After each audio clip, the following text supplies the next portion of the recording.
Hello, everybody. We are back, and thank you so much for coming to the Q&A stream earlier. It definitely lasted longer than I thought, but there was a lot. That's what she said.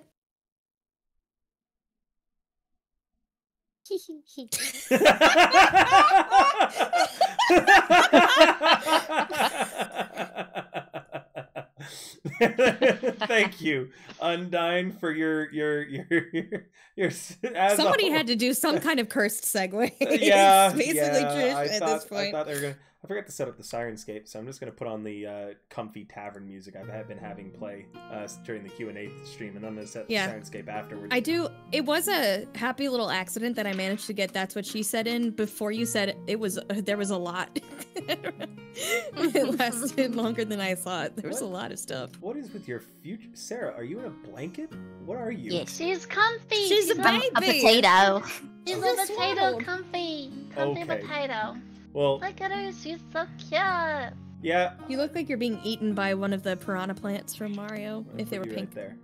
I'm getting everybody's future text set up because we are coming right hot off the tail of that 6-hour Q&A stream, and I hope that you guys had a lot of great times asking your questions and joking about me being an AI, which we all came to the conclusion that I am not, in fact, an AI, and I am a human being capable of going to the bathroom. Thank you, everybody. The bathroom? You also are capable of going to the bathroom on your cat, as we've learned in the past. It was one if anyone time. Would like to know. One time, and she got in the way of my pee-pee. You've heard that joke, you fuck a goat one time, right? You're gonna be known as the cat here for the rest of your life, right? You know that. There were people asking about investing in the company earlier. I don't want any of them to know about the time that oh god, there they are. Run. Excuse me. Run campaigns for years, you are known as a DM. Be a role player for years, you are known as a role player. But pee on your cat once, and you will forever be a cat peer. Cat pee boy. Look, you're actually wrong there, Valentin. You DM once and you become a forever DM. That's true. You're right. No, it wasn't like that, guys. She's it's really her fault. dumb. She really is. No, it is her fault though. She's really dumb cat. How dare you? Yeah, she's really stupid. Okay, and while I was going to the bathroom, she was like, "Papa, what are you doing?" And she put her paws on the side of the toilet seat, and then, like, before I could stop her, she jumped up onto the rim of the toilet seat, and then she went, "I would like to be on the other side of this toilet. I want to be on the bathtub."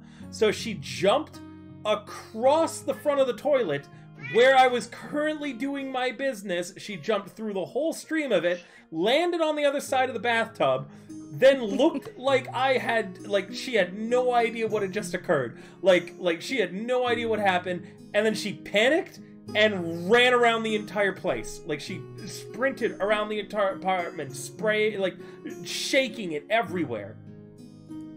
Nice. It was smart. Awful. Good cat. Lulu was sleeping in the bed at the time, and she heard me scream, "What the fuck?" And I was like, "Taxel, no!" as I was screaming, and Lulu flat out just decided to go right back to sleep. Like, she actively told me the next morning, she was like, "Yeah, I heard you yelling and just decided it wasn't my problem." It's not worth it.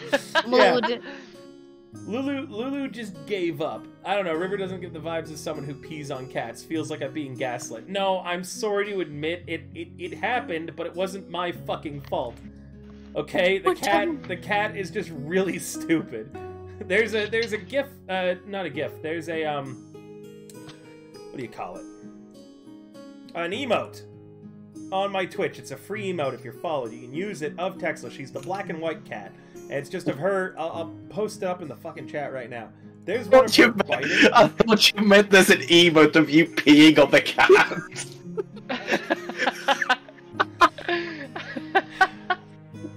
Hey Lulu, if you're listening, we need an emote of Rimmer peeing on a cat. No. Hey, we need a paired emote, so there's one of River peeing, and then we can put the cat next. Yeah! Yeah! There's another one of her just brain dead thinking on my Discord. I didn't have enough emote slots yet, so that's why she's not there. Alright, just gotta get in here. Wait, let's see.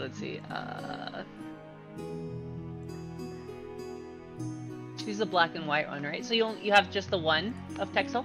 I have 3. I have Pixel, 8-Bit, and Texel. Yeah, good. Yeah, I was just saying you got the one emote of Texel. There should be another one on my Discord of her, like, brain thinky. She's got the YouTube logo thing. No! No!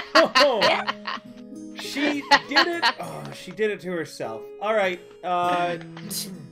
let me do my normal spiel now that I've got everyone's future text generally assembled. If we switch to the playmat, I'll have to readjust them. But for now... Oh, and let me put this. We are, up until the end of the month, continuing on the 8-Bit fundraiser.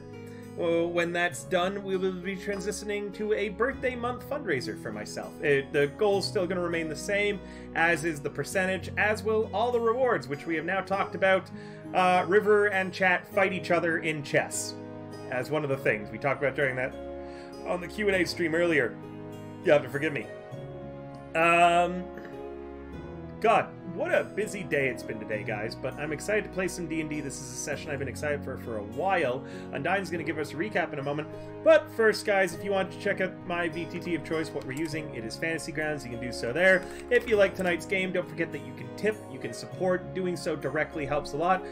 Daddy Moneybags, thank you so much for coming by, as well as the bits you did during the Q&A stream. I greatly appreciate it. I swear we are going to have bit emotes soon. I just have to track down an artist and throw money at them and say, make this. But yeah, remember, subscribing, bits, or anything during the game, you get to give an inspiration to a player of your choice. They currently all have inspiration because they are terrible at spending it. If you wanted to follow any of the amazing creators that play this game with me, check them all out there. They're all pretty great. Valentin's decent, I guess. There's a cat. Rude. Wow, can't believe you'd be so rude. To Valentin. Okay. Regardless, thank you everybody for coming. Undyne, take it away with our recap. What happened last time on Blood on the Sands?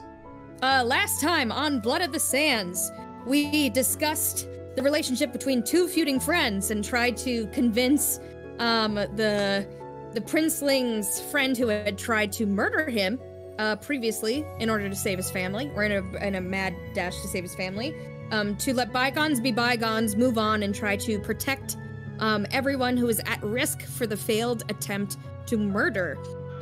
We also, I think, discussed the fact that the merchant prince's father probably wanted him to die, or at least wanted to teach him a lesson in this scenario. So we aren't contacting the princeling, but the mercenary has agreed to, as an extension of protecting the royal family, travel with us and with the princeling and the princeling's friend to attempt to retrieve the refugees and then the princeling's friend's family. I don't remember their names because we confused them with each other the entirety of last stream. I'll give you a hint. One is named Phazon and the other one is named Naharim. It's up to you to figure out which is which. Naharim was the friend who tried to kill Phazon. Sure, maybe. Phazon's a little bitch baby. Yeah, maybe. Wait, did I actually put it down in my notes? I remember talking about it, but I don't know whoever actually did. Because you guys did. Naharim tried to kill Phazon. Naharim tried to kill Phazon, So we yes. were going to go get Naharim's family and try to go retrieve the refugees and find a way for them to work off their debt in a humane manner at the town that we had just left from. On the way to the refugees in the desert, we saw a shape flying in the sky, which turned out to be a bronze dragon. The bronze dragon was sent to become friends with us because it's not master, I don't think. I don't remember what the term was that the dragon used to refer to the man that it lived with, or the person that it lived with. But they had heard about the good things that we were doing and trusted us. And the dragon has asked us to tell it a story, which is what we are dreading from a certain salt and batter defendant for the evening. Gird your loins, baby. All of you currently are seated in the sands. The brass dragon known as, who got their name?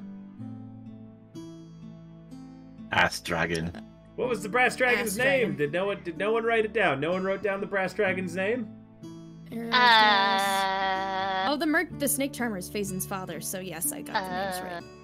Well, not the what's the brass dragon? Yeah, no one remember the brass dragon's name? I didn't take notes about it. No. Sly? You're muted, Sly. Please tell me that you got the name, right, buddy? I'm trying to. We're trying to such find good my note notes. takers. Yeah. I took notes about the political climate. I didn't take notes about the dragon. I just said the dragon was a story. The dragon does want Sarah. I don't think I would ever expect you to take notes. You're That's you're Wow. very- I wrote down it. What's a story? mean. What? Insubordinate and churlish. Kurdish. I've got a name in my notes. I'm pretty sure it's not the dragons, though. What name? Onward Chum? No. Who's that? I don't remember. That's the blacksmith, I The think. blacksmith! Where's the Oh, I blacksmith? forgot about Actually, that. we took a note about the blacksmith, but Oh, not the that's the fucking thing that dragon. happened too. Well, Oh, yeah. I had to Daughter. tell you about the blacksmith. You sent me The on that mission. blacksmith. Yeah, the blacksmith's daughter was trying to segs. Lloyd. What Rice's? Yeah, Lloyd. Lloyd. What Lloyd. Rice? Valentin Do and not have his Serario name had written snuck down out either, because guys. They thought that she was going to murder him or hurt him, possibly. They went to see her trying to seduce him, while her father went out looking for her, as she was scantily clad in the arms of some other guy.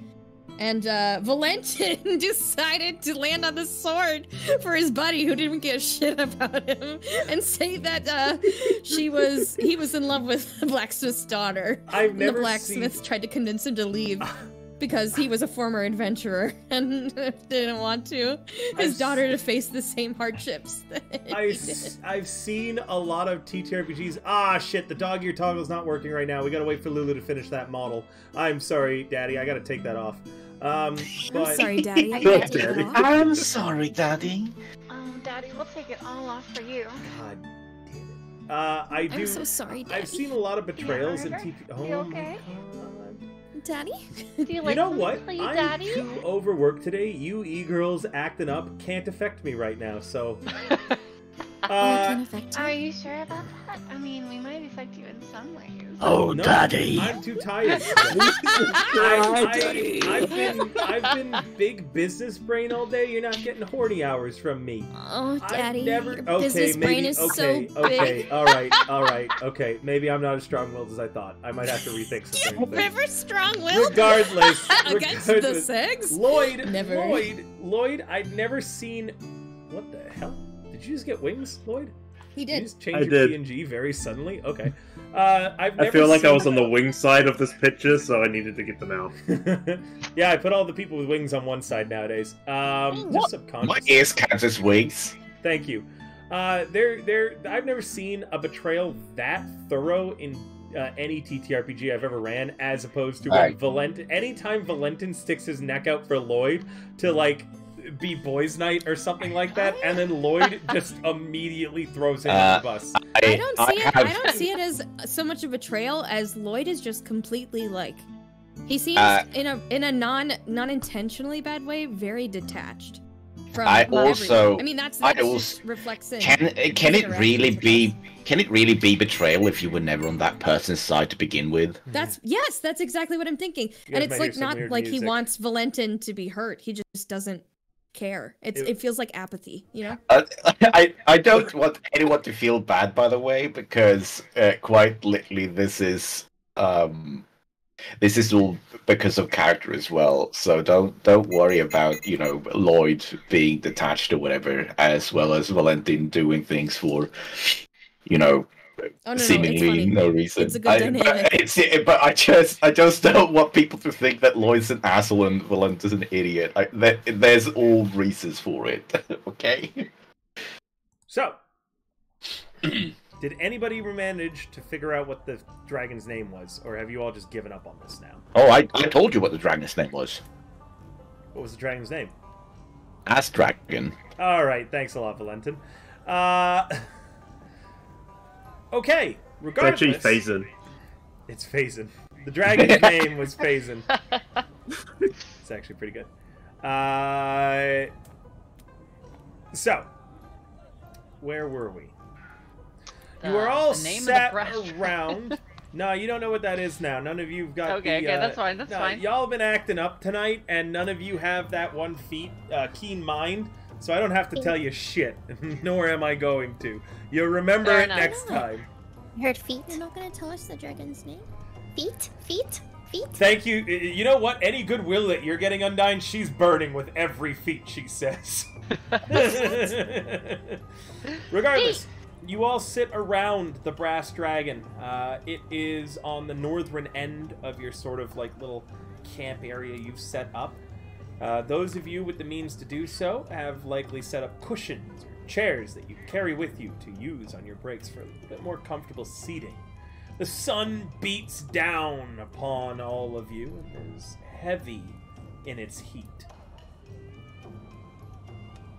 The dragon stirs excitedly, having put down its backpack filled with unpleasant stew, as it was a bag of things that humans eat and humans drink as visualized by an adolescent dragon. So it's basically just mush, as the water and the food is all put together in the bag. Okay, I am now ready. Who is going to tell their story first? The dragon says. You turn it down just a tiny bit. No volunteers?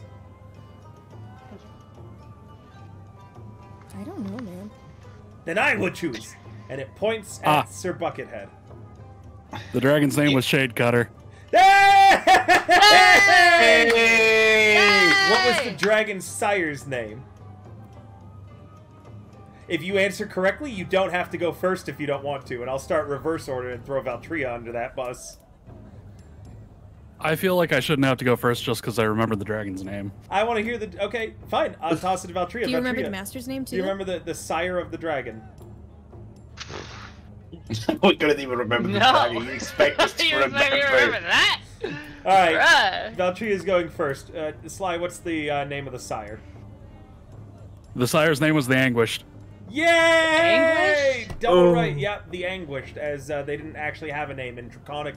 Their title translated to the Anguished. Same with Shade Cutters. It's a different name in Draconic, but it's even in the Draconic that you guys know, it's kind of difficult to pronounce. Valtria! That makes you first. Valentin wants to go first. I know, Cake Kitty. I know he wants to go first. No, I really shouldn't because it should probably be It at some might point take up when... the entirety of the screen. Yeah, someone might need He wrote to 7 pages, Sure. Chad. He wrote 7 pages.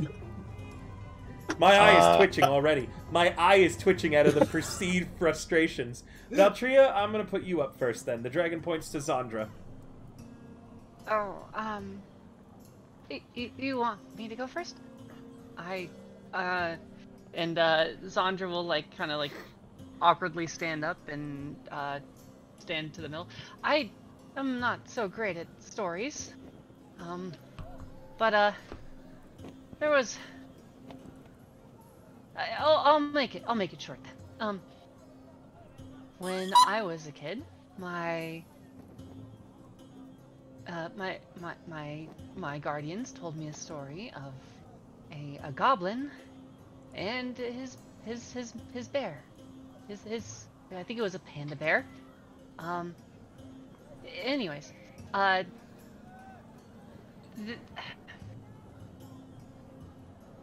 they were the best of friends. The goblin and the bear would go on many adventures with their friends, and they did all sorts of really cool things. My favorite story, the time that they fought the sea serpent, and very early on in the fight, without so much of an opportunity to even get an attack off, the sea serpent swallowed the two.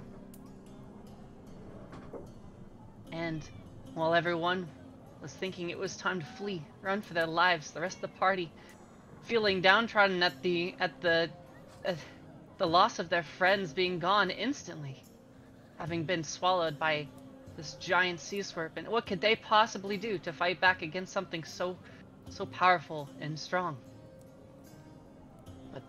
But the goblin and his best friend, Sir Barrington, the bear, refused to give up. Oh, I'm so sorry. I forgot to say. His name, the goblin, by the way, was Garbob Gob. I know it's not a very eloquent name, but he was a goblin, and you know, I think it fit him very well. But the two of them refused to give up, refused to be plummeted into the serpent's belly, and so they fought sword and claw through the serpent's throat. And it was because of their friendship, their strength of will together, that they were able to claw their way out. And they cut a hole through the serpent's throat and came flying out. Valiantly, Garbob Gob riding on the back of Sir Barrington, trumpeting his horn, and raising the morale of the whole party. For they were not defeated. The serpent could be beat. And it was. They were valiant. And that is not where this story ends, but is just to give you a taste of their friendship and will together. And the two of them fought side by side. Garbob Gob always riding into battle on the back of Sir Barrington, his valiant friend. And through the years, they survived. Throughout the years, they did what adventurers rarely did. And they got old together. And they retired. And then, unfortunately, things went downhill. And they were called back in for a special mission. Because nobody else had lived long enough, had the experience and the knowledge to get through what they got through. And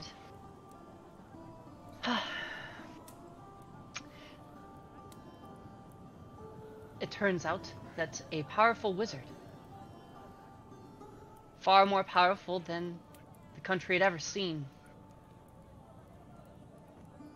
had ascended into a brain stealer.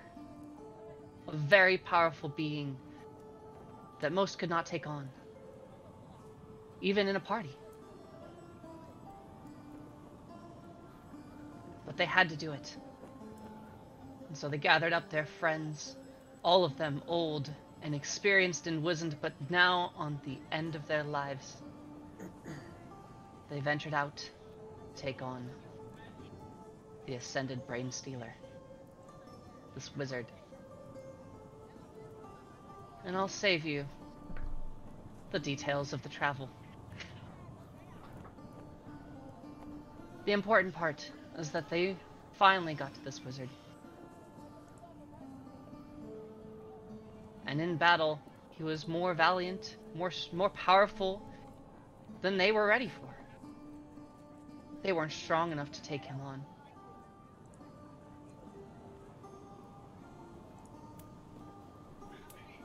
Thankfully, with the power of all of them put together,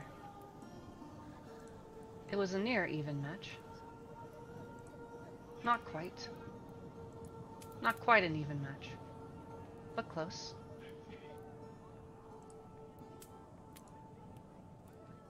Sir Barrington and Garbob fought with everything they had.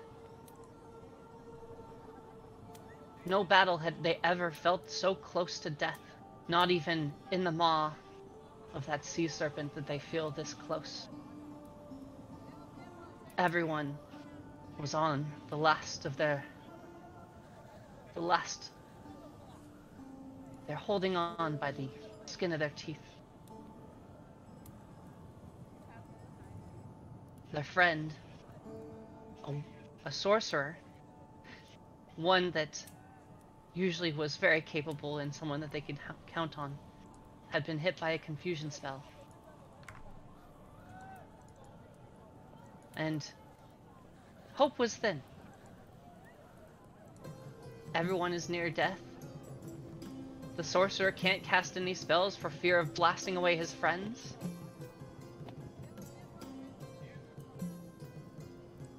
for fear of killing himself. And Garbob realized that they had nothing left to lose. If they didn't do everything in their power, they would all die. It would all be over. And he took a step back from the battle and pulled out his trumpet once more and played a valiant tune.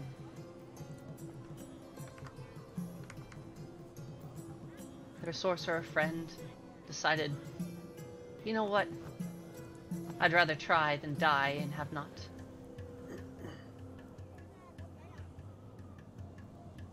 And somehow, against all the odds, he was able to cast his most powerful spell against the Brain Stealer. Somehow he was able to get past the confusion. Perhaps it was the guiding tune of the trumpet. Perhaps it was the last legs of his life that he felt he was able to gain a sense of control. But he cast his most powerful spell against the Brain Stealer. And it wasn't expecting him to get through. Not only the confusion, but his dispel magic didn't work. His spell failed, and he took the full force of the spell. Unfortunately, it did not kill him. The battle had not been won yet.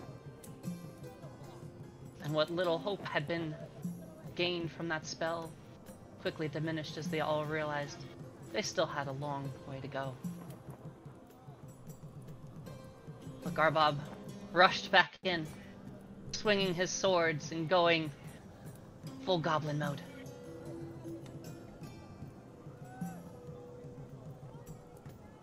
And they fought, and they fought, and they fought.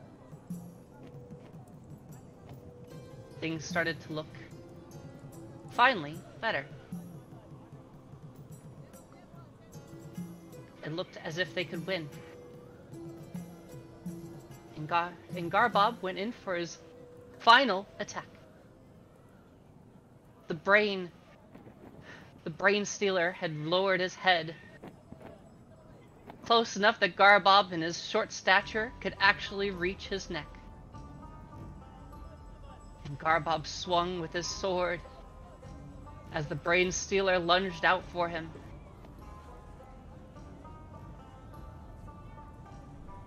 What should have been an attack that would have killed Garbob. Instead, Sir Barrington rushed forward and took the attack for him. No! And, unfortunately, while Garbob beheaded the Brain Stealer, Sir Barrington fell. He fell to the attack, and their healer was out of heals. They'd expended everything. No one had anything left. No heal potions, no healing spells, and nobody could save Sir Barrington. And Garbob, a very old, exhausted, beaten goblin, kneeled down and hugged the fur on his friend, Sir Barrington, and he began to cry. Why didn't you take me? Sir Barrington, no. You were my only friend.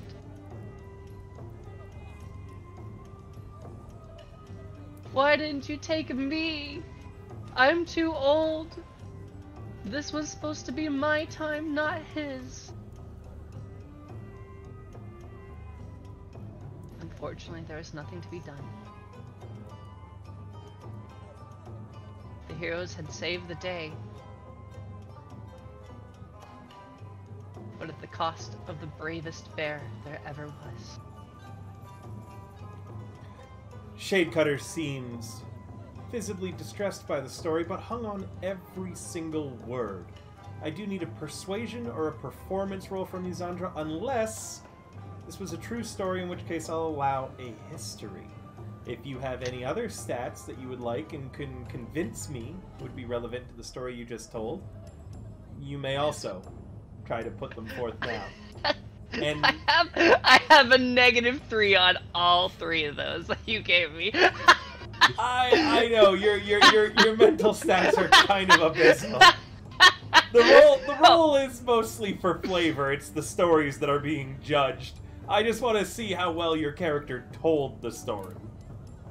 And how they did so. I would allow stuff like a dexterity-based check if you're like, if you could sell me on it. Same for a strength or anything else that you wanted to do. Also, chat's screaming use inspiration. Chat is screaming to use inspiration. I will use the inspiration. Thank you, chat. How about as well? Zandra will be acting out everything. She'll be like, you know, like with like flips and like swing, like she has the sword, right? So she'll grab the sword and she'll like be making attacks with the sword and like kind of like, you know, acting out each attack as she describes it and things like that.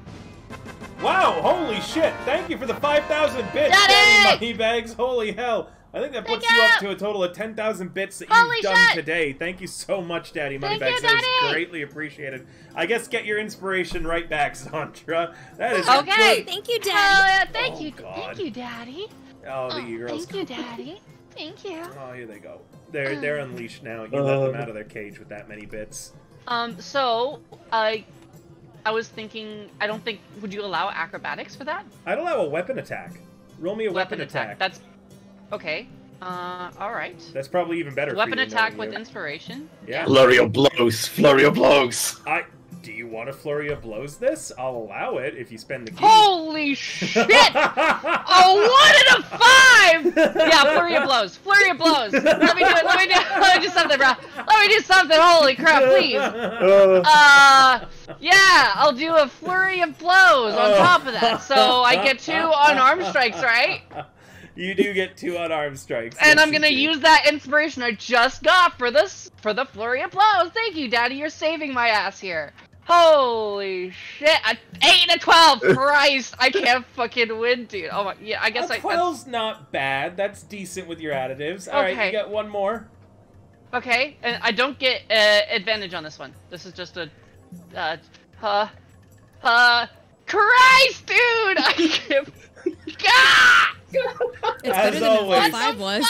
Daltria, I don't think in this entire campaign I've seen you roll higher than a 15. Not gonna lie. I struggle to think of any time that you have. Yeah, it's kind of fucked. Regardless, Valtria, Shade Cutter, watching your display, reaches into the little backpack that he's got on his back, and he pulls out a small handkerchief that's kind of held between his 2 claws and dabs at his eyes. The dragon looks at you and he says, "This is a good story. We tell stories for many reasons. To honor the fallen is one of them. It's a good story. Was true?" Yes. Oh, They were heroes from another time. my heart, it breaks for them. I only hope that Sir Barrington found peace, and that everyone else managed to carry onwards.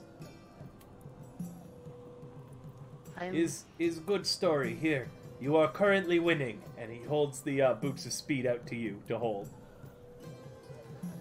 Oh, okay. I'll hold on to these. Thank you. Yes, very good. And Zandra will go and take a seat. He gestures to Lloyd now. Story.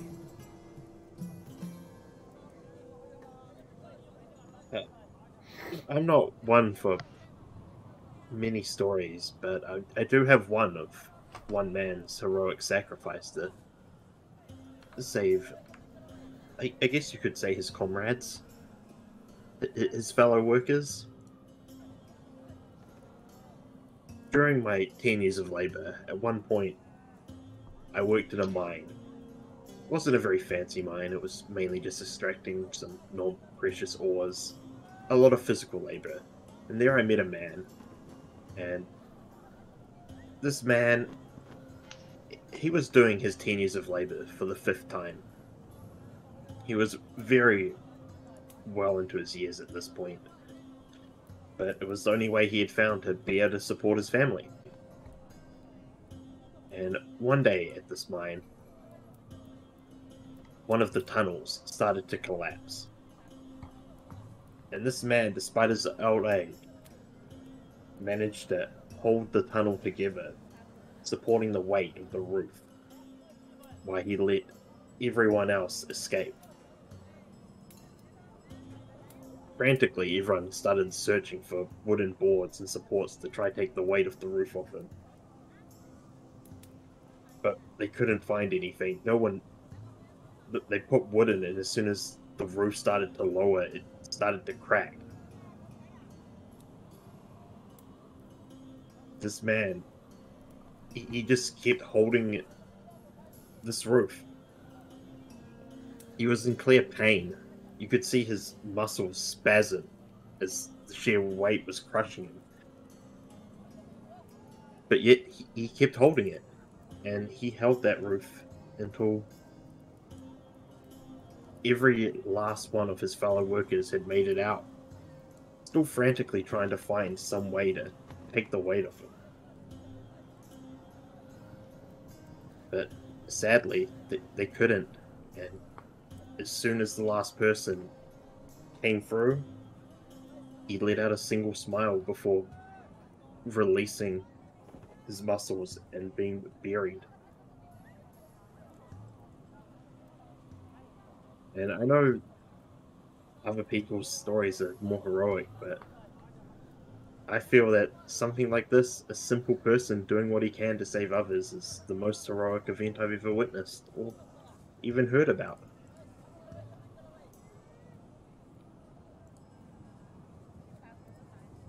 We tell stories so we can inspire others to great deeds for the benefit not only of ourselves but those around us.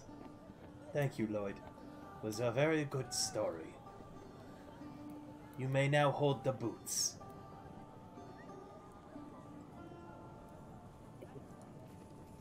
I guess I take the boots. This does not mean he is winning yet. I just thought it would be nice just to pass them around. Reminder, those are the boots that you're competing for. They are very fancy boots. They are very fancy boots. Sitting beside Lloyd is Valentin, but Shadecutter passes their claw over and points at Dee Dee. You son of a bitch. Well,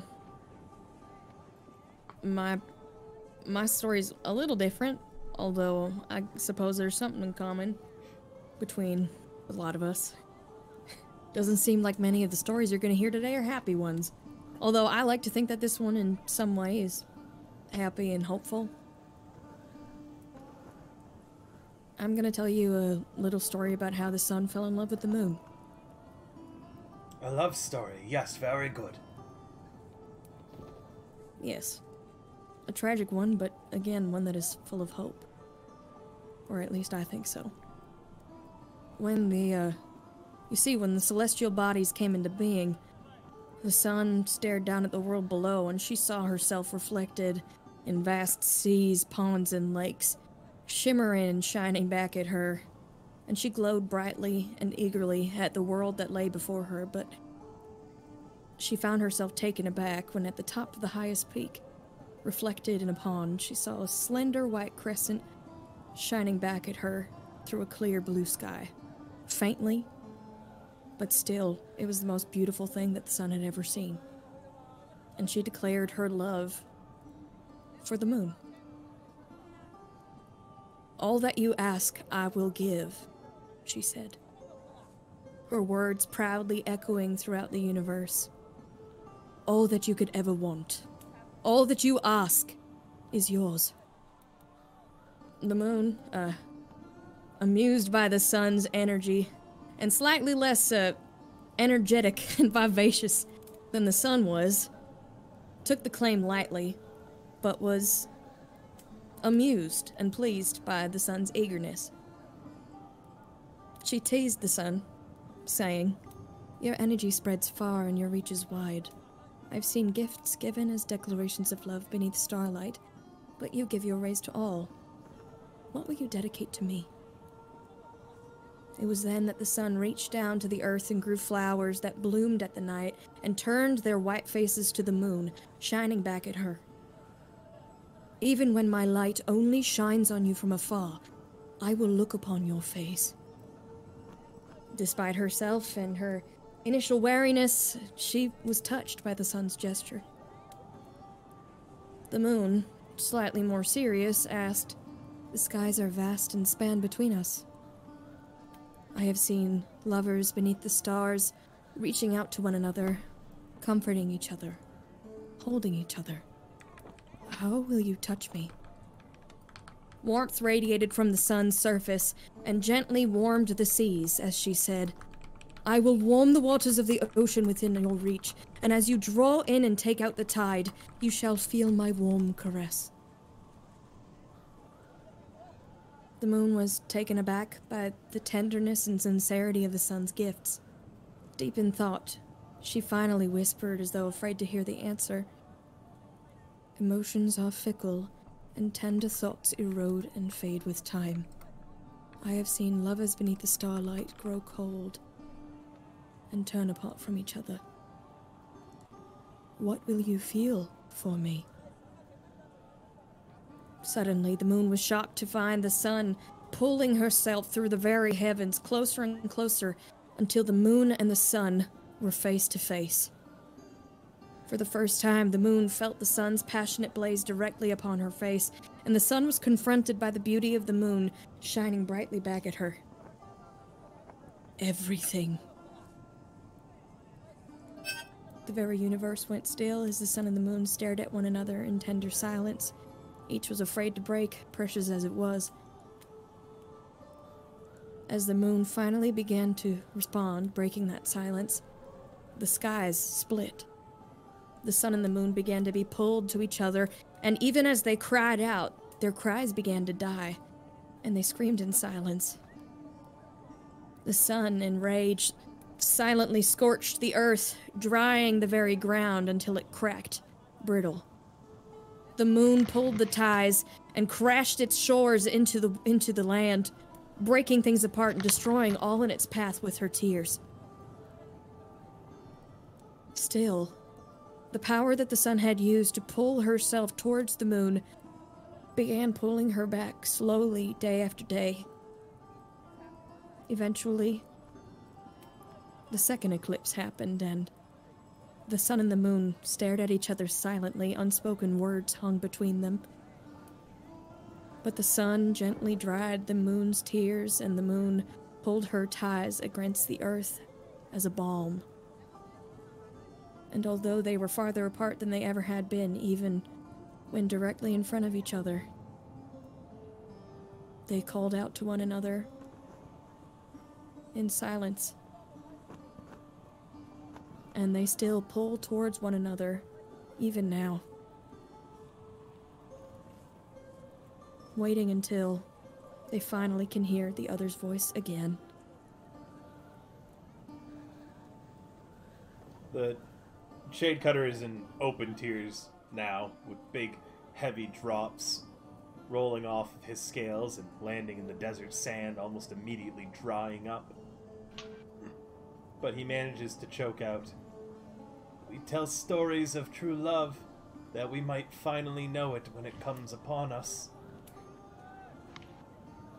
I learned from this story the importance of sacrifice, and it taught me, despite feeling at my lowest when it came to me, that there is nothing more powerful than the passion of fighting for one that you love. And that passion of the sun is with me now. She pats on her back. You see her tattoo, or her brand on her back, kind of gently, warmly glowing. Shade Cutter dips and nods his head up and down very vivaciously. Lloyd and Dee Dee. Lloyd, I forgot to collect a roll from you after your story. Would you please be able to do so? The both of you. You can roll, again, anything that you can convince me on. We'll start with Lloyd. Alright, thank you for the 1,500 bits, Daddy Moneybags. Inspiration for Undyne's beautiful story. Lloyd got a 6 on his history check. Oh. Oh my god, Oh that's so... no! No! Look, inspiration! What you use it? I'm using inspiration and I'd like to roll insight. You may, and Because then I think this is... you get your inspiration Yeah. right back. I'll allow Right. an insight. Oh wait, I almost dragged it instead.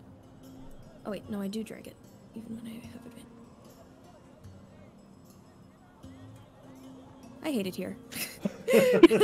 Well done, Tria. Congratulations on being the only person to roll above a 10, as Dee Dee got a total of a 14 after rolling an 8. Again, Damn, dude, the I'm rolls are fucking mostly so good. the rolls are mostly for flavor, in general. I think it makes sense for Dee Dee to not roll super well because, I mean, she's kind of awkward and clunky when trying to explain this. I think her lack of charisma is coming out, but she's clearly very invested or connected to the story somehow. Like, it sounds fanciful, but there's some grain of truth that she feels about this. Or it's clear that she's, like, adamant I hope about the truth of her story. I hope everyone's story is a tragedy and then Valentin is just a joke. Well, I've got the person next might as well, as Shadecutter gently takes the boots from you, Lloyd, and in confusion, as Shadecutter has one of his handkerchiefs in his other claws, he starts dabbing at his eyes with the boots before handing the slightly soggy boots to you, Dee Dee. He then points to the other person I've been afraid of tonight, Serario. Serario gets up and looks at Shea Cutter. He's like, I'm nervous to tell a story to Big Dragon, but this is actually a story about myself and kind of finding myself and my own freedom. Oh no, I am not Big Dragon. I am, how you say, Young Dragon. You're bigger than me! But, well, it doesn't look like it is hard to be bigger than you. And the dragon gestures at everyone else in the party. I think you are canonically the shortest, Serario? I think so. I think so. Yeah, literally everyone here is bigger than you. How tall is Serario? I forget. She forgot her own height. Come up with a height. Come up with a height real quick. Forget! What do you use, Serario? Zondra's only like 5'3". Is it not on your character sheet under notes? No, it's all blank. It says medium. I'm not to rag on Serario, but do you really think Sarah would put down her height? I didn't know! Sarah, give me a height. Or do you want me to roll for it for you? Sure. Watch me be the biggest motherfucker. Alright, you are 6 foot. And Oh my god. All of you can 5 eat my inches. Oh my god. Holy shit, she's huge! Eat my ass. Whoa! Serario is a Are you beanpole. you're like as tall as me, man. She's a beanpole. She's an elf. She can be a super, like, tall elf, yeah. She's not an elf, she's an You're Asimar, elf. isn't she? Oh, right, you're an Asimar. Asimar. Yeah, you can be a tall, like, Emphasis angel on lady. ass. Sure, yeah. Serario, weirdly tall, is what we've discovered today. And then No, I'm a short king now. how short is Valentin? 5'8". And Lloyd's 6 foot, isn't he? 6'1". Oh, wow. So we've got 5'3" Zondra, and then 5'8" Valentin goes for height, and then everybody How tall is else. Buckethead? How tall are you, Buckethead? However tall I want to be. Yeah. Yeah, he's a slime. He can change his height. Oh my god. Sarah, everybody is into Serario being tall. Everyone's like, Mommy Sarah, let's go. Wife? Damn, Mommy sorry. Damn, why can't I get that energy IRL, dude? Like, fuck, I'm 6 foot and nobody talks to me like that IRL, except for my boyfriend. He's awesome. But Alright. I mean, I lost my shit at the supermarket the other day because I'm 6'3", and I'm just walking past, and there's this chick not in high heels, and she's like 6'5", and I'm like, what? Like, You should have Damn. you started talking to her immediately. Been like, hello, possible girlfriend material? Regardless, Serario is weirdly tall. which just makes everything else going on, with that all hiding in the desert and her and Valentin interacting in that, even funnier in my opinion. I mean, let's be honest, she's a wild magic sorcerer. Her height could be a completely different one the next time we speak. This is true. Yeah, it's There are wild magic sorceries that will gain or lose inches, Serario. Oh, true. True.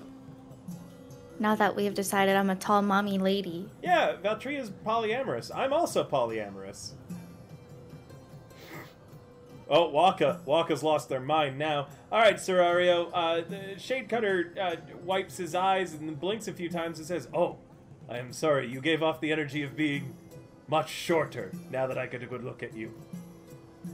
Please." You got short energy. he readjusts What does that his mean, glasses.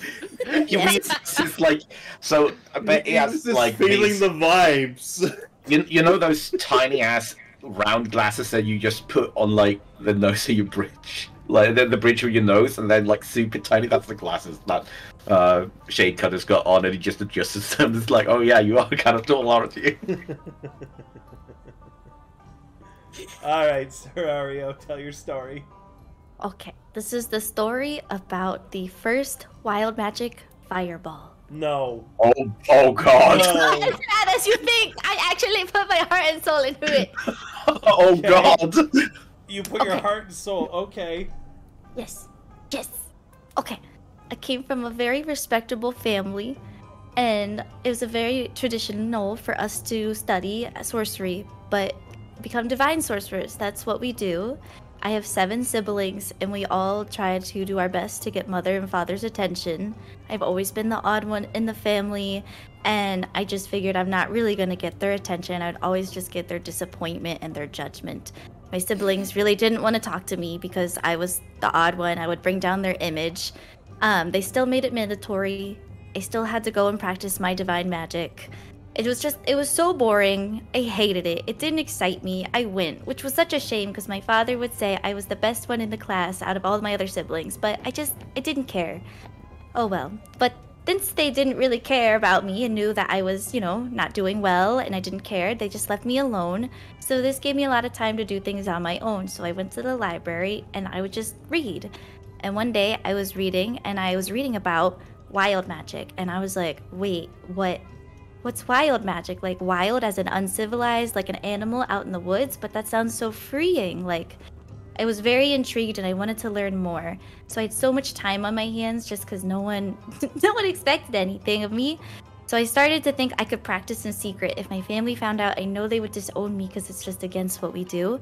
So I thought, okay, I will practice. And I read that you could become any kind of like shape or animal if you put your mind to it. So I thought, I'm gonna become something really cool. I'm gonna become like a dog. I'm gonna become a cat. I became a fucking sock. I was on the ground in my bedroom for a week. I'm sorry. You became a sock? What is sock? The dragon see, says, having no concept of. Well, it has boots, I guess, so I guess it would know what a sock is, huh? Wouldn't it? Wrote myself into a hole with that one. Yeah. Something teenagers come inside. That's only if the boot. That's only if the dragon is inherently aware of what boots do. True. So Serario again, he goes, "What is sock?" She pulls her like foot out of her shoe and she like starts waving her grippers in the air and be like, "Do you see this?" Grippers. Oh, the glorious glippers. The Jesus Christ. The dragon just says, "Ah, yes, I have heard of these things. Toes." Yeah. We put cloth over it to protect our grippers and it keeps it warm. So That's a sock. You became a sock instead of a cat. This seems like a far error, as it were. It was my first time! How did you And he just gestures at your toes again. I waited about a week and I finally popped back into like, my current form. I was no longer a sock. Well, I guess no one surely cared. Sire missed you. Oh. The dragon says, "Oh, And Shade Cutter looks incredibly uncomfortable. Please continue. Well, I also read that you could turn into different colors. So I thought I could make my skin look beautifully tanned. It turned blue. Wait, blue? First you become Sock, and then you become... I think that maybe you are not very good magician. Well, I'm practicing, and I'm practicing on my own, so I decided to just, I said I was sick, and I stayed in my bedroom for a whole week until I went back to normal. Wait, so you were in your bedroom for 2 weeks then, and no one came to... Oh, child.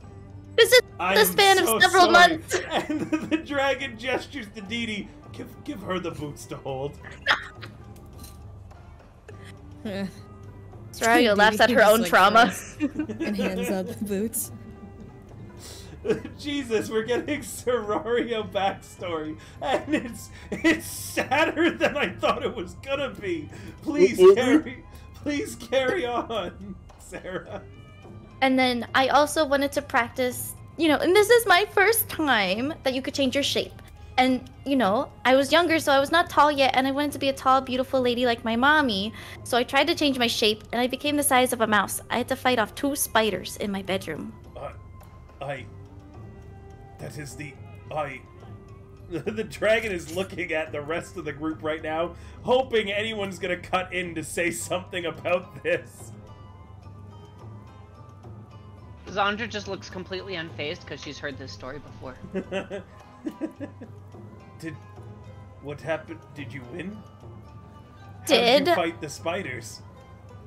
I picked up a stick, a tiny stick on the ground, and I stabbed it. I see.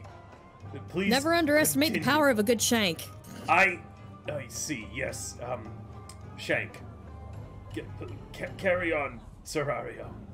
So the worst part about learning wild magic, and I learned later on what it was, but I didn't understand why my stomach was hurting so much when I first started, and I became really gassy, and I broke a toilet. How did you... How?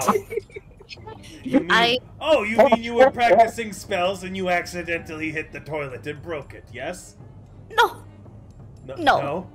The dragon says no. And if it was possible for a dragon to express fear on its face, you'd be getting the feeling that Shade Cutter seems worried about where this story is going. Then, surely, you didn't become a toilet, correct? Correct. I did not become a toilet. I just destroyed the toilet. Oh, thank my sire. I had been very worried. I was so... for a moment there. Okay, I am ready to continue. How did you break the toilet? I've become gassy since I've started doing wild magic, and I just really didn't understand, and I just owned it, and I was just farting, but one day on the toilet, my stomach really hurt. No! It didn't, the dragon says, looking horrified. This became a horror story. Yeah, I was gonna say, Serario's trauma is quickly becoming the dragon's trauma. No, it didn't, did it? The dragon says, looking at you, Serario. Yes, I farted and I broke the toilet. The smell?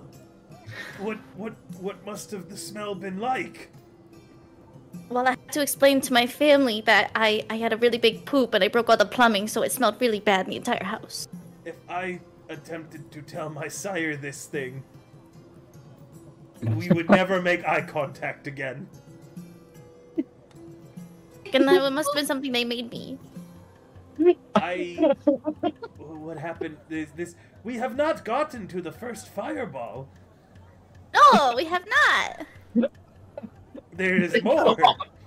But those were like just the experiences of me trying to learn all of the wild magic on my own. After the toilet breaking, my father was very suspicious that I was doing something taboo to the family, and it was very shameful. So he started checking on me much more often, and I wasn't really able to practice my spells. Not the toilet, but just in general. He'd be like, "What are you doing?" I couldn't go to the library, or I couldn't, try to become a shape and end up as something or change my color. I was So- still gassy, but not breaking more toilets. Oh, but you succeed then. You got your sire's attention. Which you had always wanted, you said. Just more. I knew he was just watching because if anyone found out, it would be shameful. Oh. Yes. Oh, you. Like to control. You, This has gotten sad again, the dragon says, looking at the rest. This is, how you say, very, And the dragon just raises a claw up to the air, and then points it at the down, and then up at the air again, and down again. Oh. Please, continue. I am sorry to, cut in so much, but, this is a story unlike any other I have heard. Yes. So my father makes us and my other siblings do training exercises out in like the forest and the mountains every so often, so that way he can evaluate our skills, and if we fail, it's, you know, shame, and you must keep practicing. So it was mandatory that I went on this trip, and he made it very clear that I had to go. I was not allowed to skip, and it's very obvious to everyone I was not allowed to use wild magic. We went. We had father's approval. His approval is him saying nothing. We stayed up there for a day and a half, and we killed all the bears in the area. And it was time for us to finally go home. But as we were going home, there was like a bunch of birds flying away, and all of a sudden the ground started to rumble, and a giant came around the corner over the hill. And I have never seen my father look upset, but he looked very scared and very nervous. So he's a master of his sorcery, and he decided to protect us and help us, but even he was brought down by exhaustion by the big beast. My siblings and I decided we would, you know, fight and try to protect each other. I watched my siblings go down one by one by either exhaustion or injury, and I decided I need to do something. I need to help my family because, like, I don't want to die out here. And then I started thinking about, like, am I going to die just locked up in this cage and never experience true freedom? And once I started thinking about that, I just felt this warm surge, like, come over my body. And I was like, this is it. Yes, and then the magic fly from your fingertips, yes? No. Yes? The dragon says. So I felt the grumbling even more, like, in my stomach, and I just thought, like, I need to focus all of my power because this is the fireball that I have been trying so hard to cast for so long, and it just, all of a sudden, like, I felt like I had to fart, but it felt like it was burning my ass. The dragon's face begins to fall. No. Yes. No. Yes. No, it didn't. So I turn around, and I see my siblings, and I take my pants down, and they look quite shocked and confused because they're like, are we gonna die? And she's taking her pants down. And I just push with all my might, and this giant fire beam shoots out of my asshole. Oh my I god. still want her to have the boots. The dragon pauses. The dragon pauses. And it reaches out very slowly and without saying anything, plucks the boots from your grip, Sarah. And it just hands them back to Dee Dee very quietly. And it looks at you, Sarah, and it says, we tell, stories to,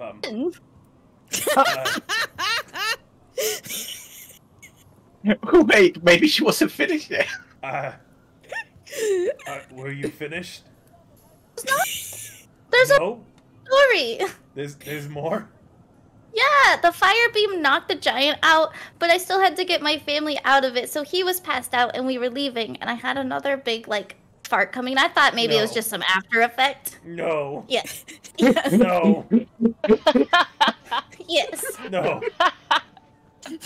I let out a big fart, and it like made the earth just crack right underneath me.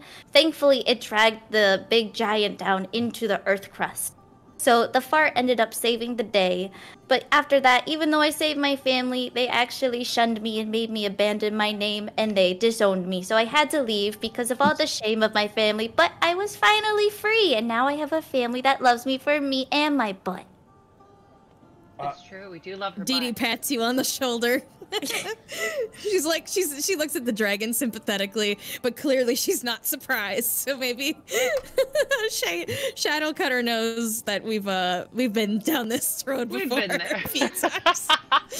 Like first time with the noose around our neck. Oh, I've yeah, wiped no, a this tear. is how she's cast spells in combat this entire time, Eldritch. She casts with her butt. Yeah. I wipe a single tear from my eye, and I just go, I can't be abandoned you after you saved them. I know. It was such a sad story. But you're my family. Everything has a happy ending. We tell stories of,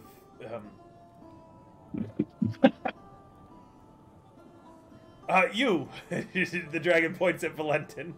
Serario, go ahead and roll me something as the dragon is very quickly trying to move on. Here's where Soraya rolls a nat 20. Yeah. If Serario rolls in performance, that 20, so- she's probably getting those boots. I called it! I Oh my fucking God. called it! Dee Dee hands the boots to Serario. Oh my god. Chat, she rolled a nat 20.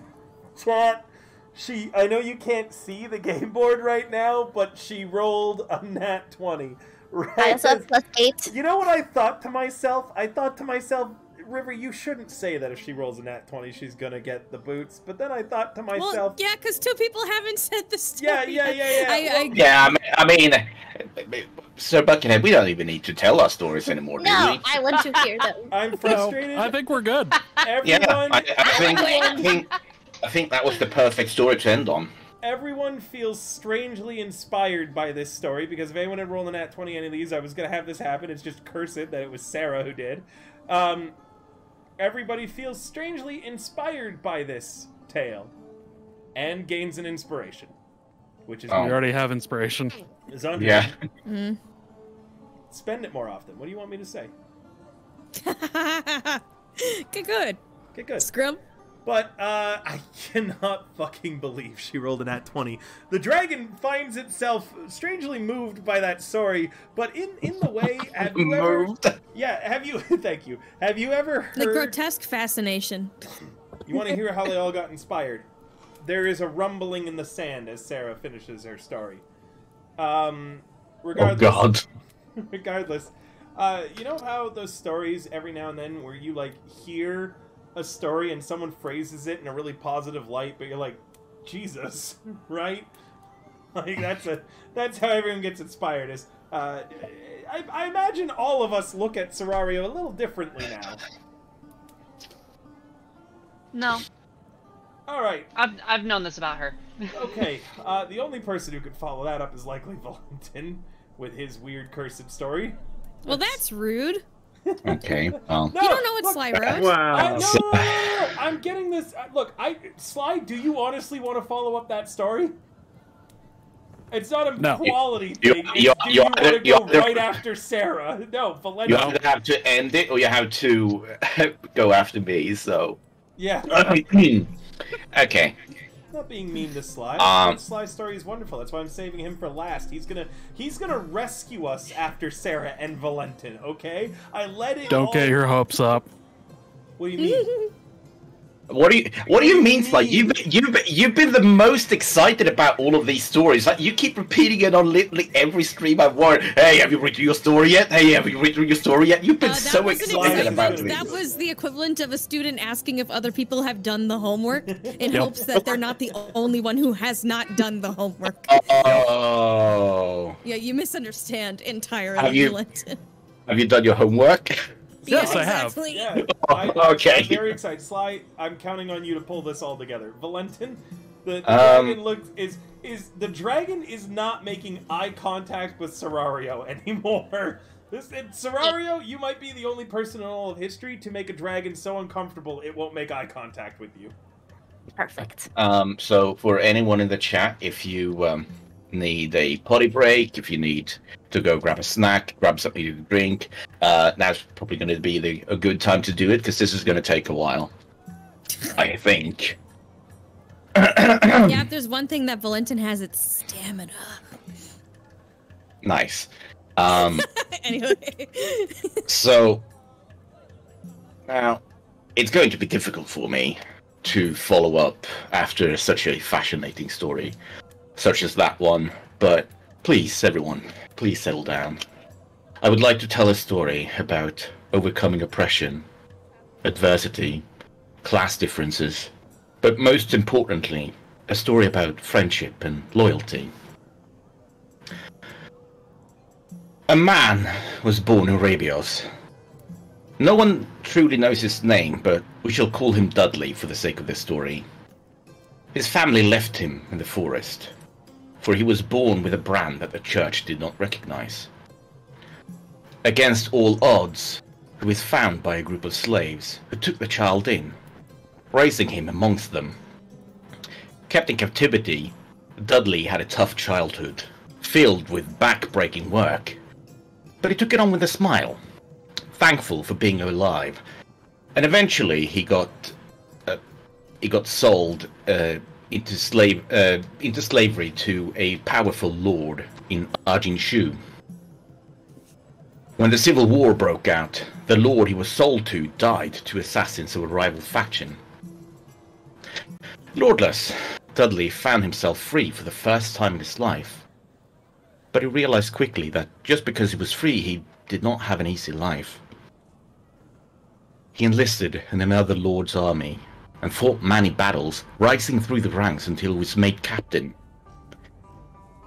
When the war ended, however, he was dishonorably discharged as he was from Rabios, and Arjun Shu did not want to risk a diplomatic incident with the distant lands by harboring a fugitive. Homeless, he wandered the streets, stealing and selling whatever he could to survive. But life was tough for Dudley, who many nights went hungry without a roof over his head. One cold winter's morning, he was walking down a country road when he heard a cry for help from a nearby lake. He turned to see a little girl struggling in the broken ice at the middle of the lake. She'd been playing on the ice with some friends and had fallen into the icy water. Without a moment's hesitation, Dudley ran onto the ice and slipped and slid over to the little girl. He managed to pull her out without breaking the ice further, and he carried her back to the road. He took off his coat and wrapped the little girl in it, and began looking for a carriage to flag down. As if on cue, a large, lavish carriage pulled up, and an affluent man stepped out, revealing himself to be the girl's father. "How could I ever thank you, sir?" said the father after putting his daughter into the bottom of the carriage. "Just name your price. I'm a wealthy man." Well," stammered Dudley. I'm a little short on cash. Perhaps you could help me out."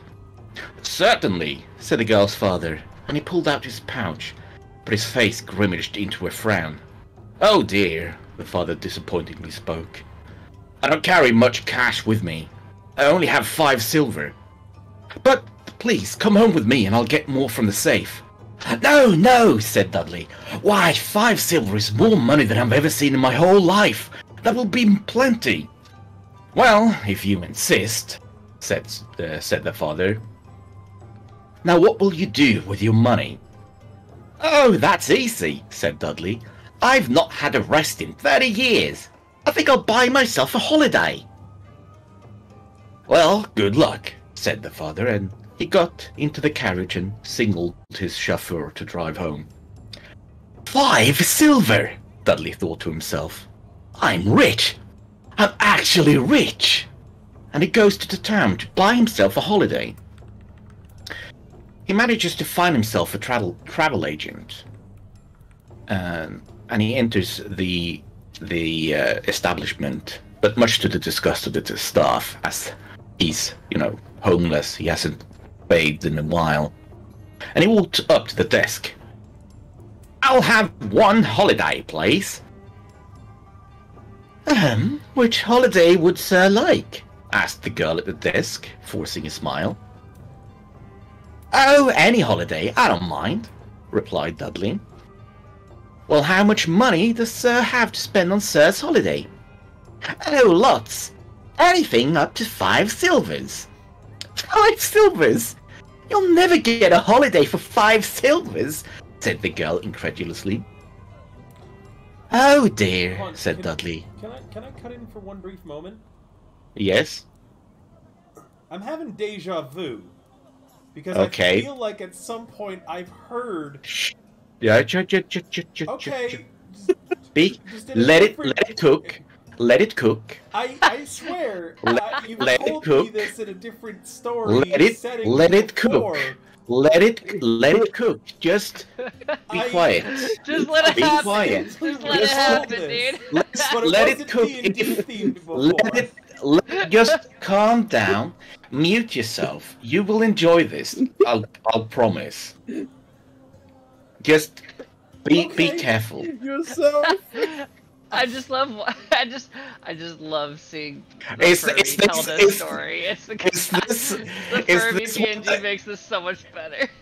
is this what the brass dragon is doing? He's like, wait, I've heard this story before. No. This is entirely out of character because I feel like I'm having an acid flashback right now. You haven't interrupted anyone else with out of I character interrupted stuff. How about Serario you just- the whole fucking time, but yeah, carry on. But yeah, that was in character, so just settle down. Let me cook. Oh my god. You little cook. I'm sorry, carry on. Oh dear, said Dudley. I was so looking forward to a holiday. I'll probably never get another chance. Is there anything you can do? Well, I don't think so, sir, but hold on and I'll check. The girl went to the back of the shop and searched the deepest, dustiest filing drawers she could find. There, to her amazement, she finds an old file. Well, you'll never believe it, she said to Dudley back in the shop. I've got you a holiday. It's a super duper ultra hyper mega economy class round the world cruise. I'm sorry, And it costs 5 silvers. I swear to God, Can I've heard this before. Can you Stop. fucking... you know what? I don't need to tell my story. It's fine. No, it's fine. It's fine. It's fine. It's fine. It's fine. It's fine. I don't need to. No, I don't need to. Vlad, stop sassing. Just go.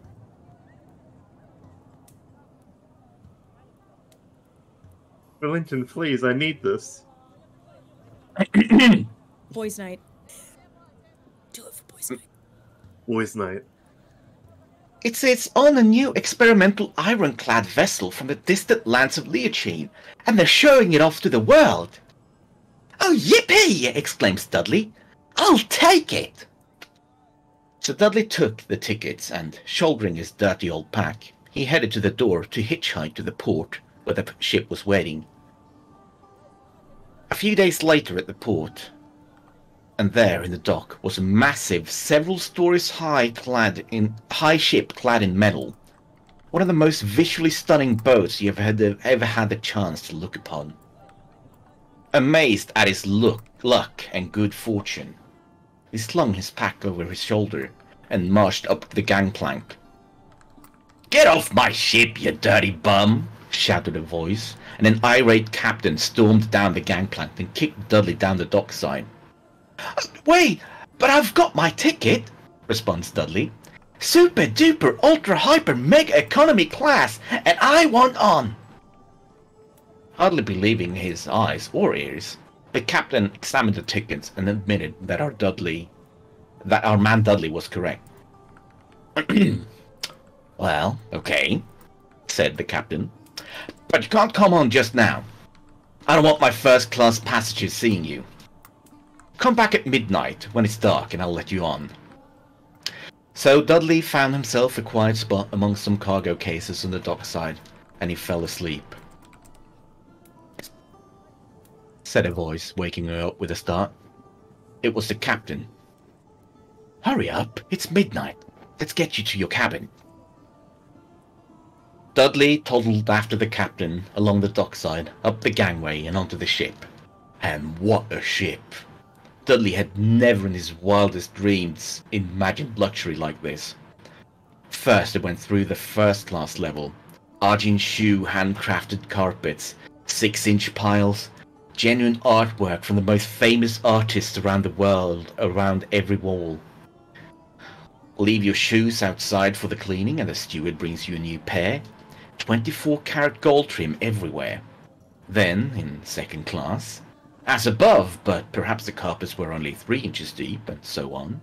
Third, fourth, fifth class, down past the casinos and the ballrooms, down through the cruise quarters, down through the galleys and the engine rooms, until finally, at the lowest point in the ship. Against the very hull, the captain opens a watertight door into a tiny 7-foot by 4-foot cabin with a hammock, a bedside table, and an alarm clock. "Oh my, this is sheer luxury!" exclaimed Dudley. "A room of my very own." Because that's how they speak in radios, right? That's like Sandra's. A room of my very own. It's my very own! Perplexed, Aye, aye. the captain raised an eyebrow but didn't mention it further. "I'm glad you like it. But there is one more thing. Your class of ticket only allows you to use the facilities of the ship at night, when all the other passengers are asleep. So that's what the alarm clock is for. Enjoy your cruise." And so the cruise began, and Dudley had a whale of a time, sleeping by day and up on deck at night. He loved it. One-man tennis, one-man croquet, more food than he'd ever seen. The ship even had a hot air balloon for high-sky viewing. Then, one morning... Why can't I hear myself? I don't know. Then, one morning, a week or so into the cruise, Dudley decided he'd go on a diving board of the pool. He had just enough time for one dive before he had to go below deck again. He climbed up the ladder, stepped onto the board tip, bounced, and dove. And what a dive. Perfectly poised in the air, he hit the water without so much as a ripple. Now, unknown to him, the captain, who at this point had grown rather fond of poor old Dudley, was standing watching this. "That was amazing," exclaimed the captain. "Where did you learn to dive like that?" Well, I've actually never dived before," replied Dudley. "Well, that's incredible," said the captain. "I've never seen..." He broke off. "Hey, I have an idea," he started again. "How would you like to train a bit, and we'll put on a show for the other passengers? I'll pay you, and you can then afford to go to first class." "It's a deal," said our man Dudley. For the next 3 weeks, Dudley practiced like he'd never practiced before. Back flips, front flips, triple back sideways, axle dives, you name it, he tried it. Then, one morning, the captain came to talk. "Okay, I'd like you to stay in your cabin for the next 2 days. We're going to set up the hot air balloon so that you can go up as high as you can." "Okay," agreed Dudley. And so 2 days passed, and then the big day arrived.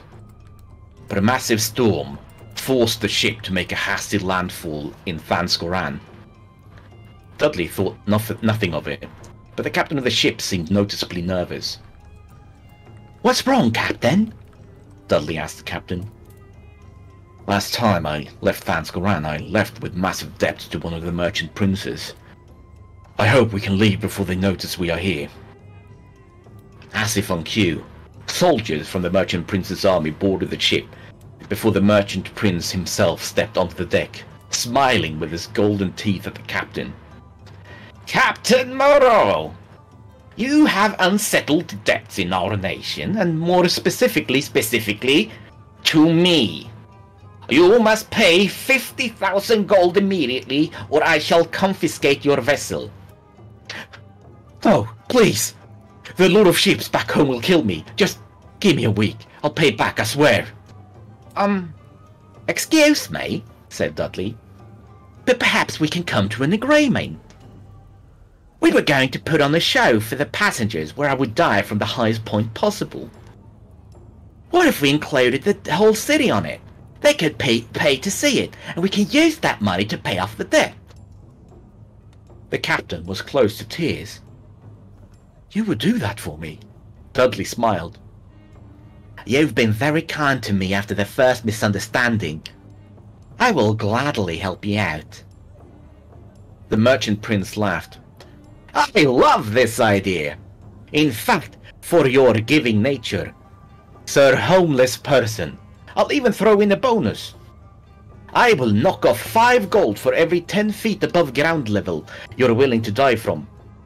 I'll even send out invites to all corners of Thanskoran to make it a nationwide attraction." You have 1 week, Captain. With that said, the merchant prince turned to leave with the soldiers following. Wasting no time, Dudley started training even harder than before, the captain helping him by allowing him access to the ship at all times of the day, not just at night. As the day arrived, visitors from all over Thanskoran had arrived, including merchant princes from all over the nation. The ship's passengers and the crowd on the rafters put up around the ship was humming with excitement. Everyone wanted to see the mystery diver. The captain had provided Dudley with a new pair of swimming trunks, and he wore these as he stepped out onto the sun-beaten deck. Gasps of astonishment from the crowd, and then a hushed awe. Then Dudley turned around to regard the diving board that had been mounted on the hot air balloon. With a deep breath, Dudley boarded the balloon. "Well, Dudley," said the captain, shaking his hand. "Let's see what you can do." And with that, the captain handed him a stone of sending. And Dudley began to climb. Up and up, higher and higher.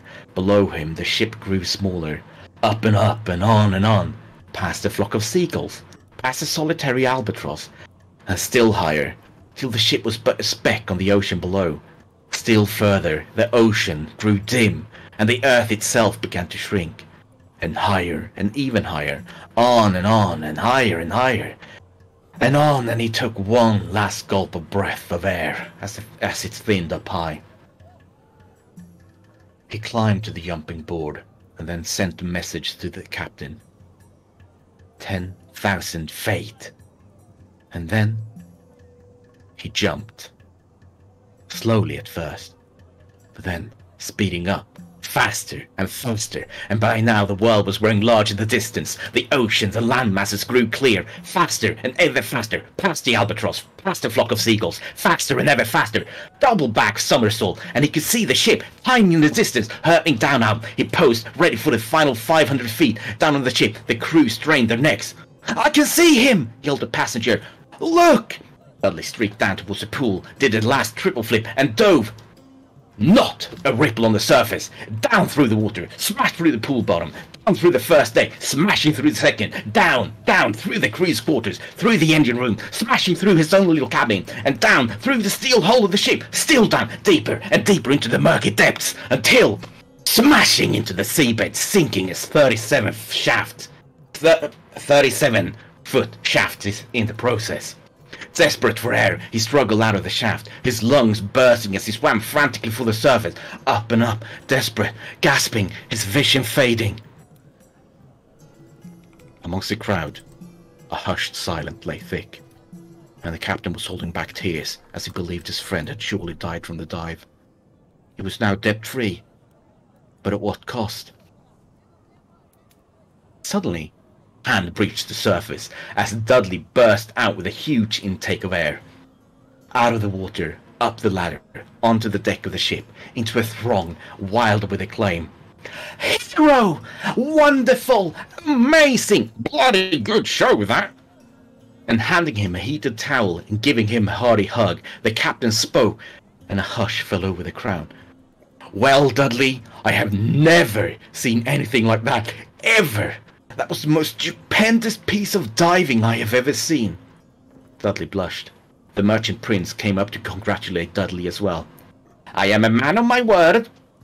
10,000 feet jumped equals 50,000 gold. Consider your debt cleared, Captain." The captain continued, as the ship's crew rushed underneath the deck to check the damages. "But tell me, most amazing of all is how you survived smashing through this boat after you dived. How did you do it?" And Dudley looked at the captain and the crown and replied modestly, "Well, you see, I'm an unbranded ex-slave from Rabios, so you must understand. I've been through many a hardship in my life." Fuck! That was it! That was it! That was the fucking end of this story. I've been trying to remember it this whole fucking time. You told me this years ago. Years ago. I remember it. I remembered with the fucking ladder There in it the is. pool. I remembered There it. it is. But I couldn't remember the fucking punch punchline this entire goddamn time. I was thinking to myself, it's not Dudley Do-Right. There's a ladder and a pool involved somewhere, and he dives into the pool. But I could not remember what the fucking end of this was. Plenty of hardships in my life. God Get fucking got, damn bitch. it. The worst part is he's told this joke before. I've sat through this before. Yeah, but you forgot, so clearly, I did. No, but he waited just remembered long enough to say it again. God damn it. The That's timing called is a impeccable. callback, River. Damn it. But my dear friend Brass Dragon. You look up at the dragon and it's sleeping. That's amazing. It's got a little snot bubble out and everything. And the snot bubble pops and he goes, yes, and what a good story it was. But that is not the end of our story. Oh, God Oh damn it. God! I'm gonna get a snack. I'll be That right was back. chapter 1. Wait. The fact the dragon's voice changed as well. Wait. What? This is out of character. What do you mean? Not the end of the story. What do you mean? I've heard that story before. It ends there, Valentin. Don't tell Well, me. you see. I remember the coffin one. If you start talking about a coffin, I'm gonna scream. He Well, you said know. one story for each week we've delayed. For you know, the true ending of this story can only end if I am allowed to have the boots by winning. Oh my God! He's blackmailing for the boots. He's holding us all hostage. Dragon looks at you and says, no. That isn't how that works. It was a good story, though. A little bit longer than I would have preferred, but sometimes we tell stories to, derive... Well, to pass It's over, time. right? We tell... Yeah, it's over, he says, questioningly looking at Valentin.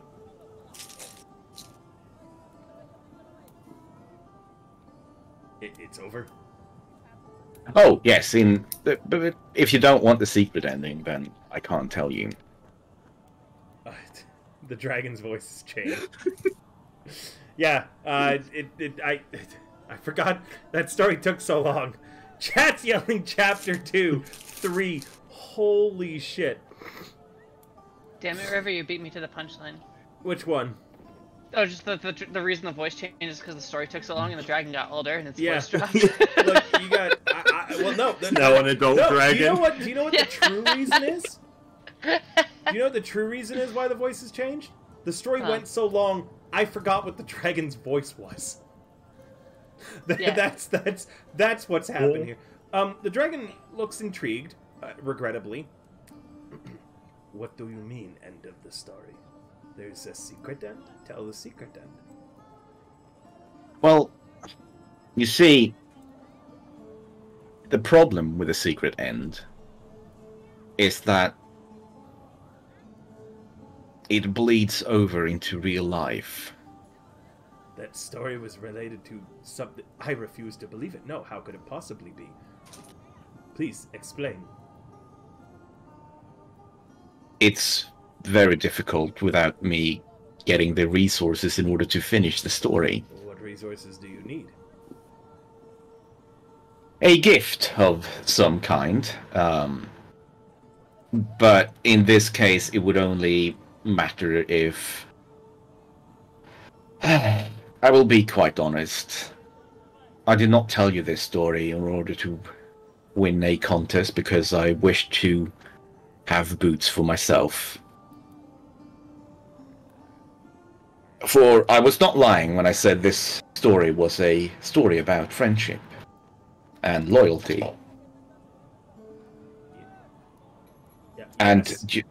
and The captain just and like Dudley the- had a very good friendship. yes. And so even if you were to decide that my story was worthy of being given the boots, I would not accept them. For a true friend and someone loyal to them would recognize who needs the boots more. And I turn to look at Sir Buckethead, and I believe the last story is the one that would deserve the boots the most. I see. I had planned on some sort of voting structure when this was all over.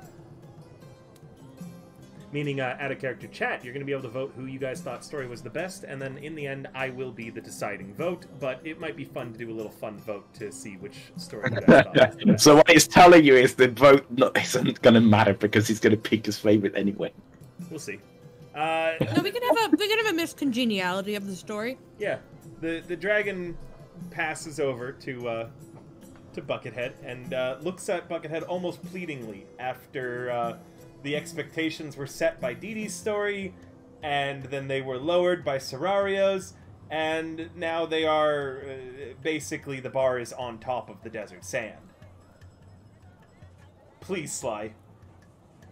Well, I'm afraid it's not a very long story, but this is quite a true story. You see, this is the story of how I got my name, Sir Buckethead.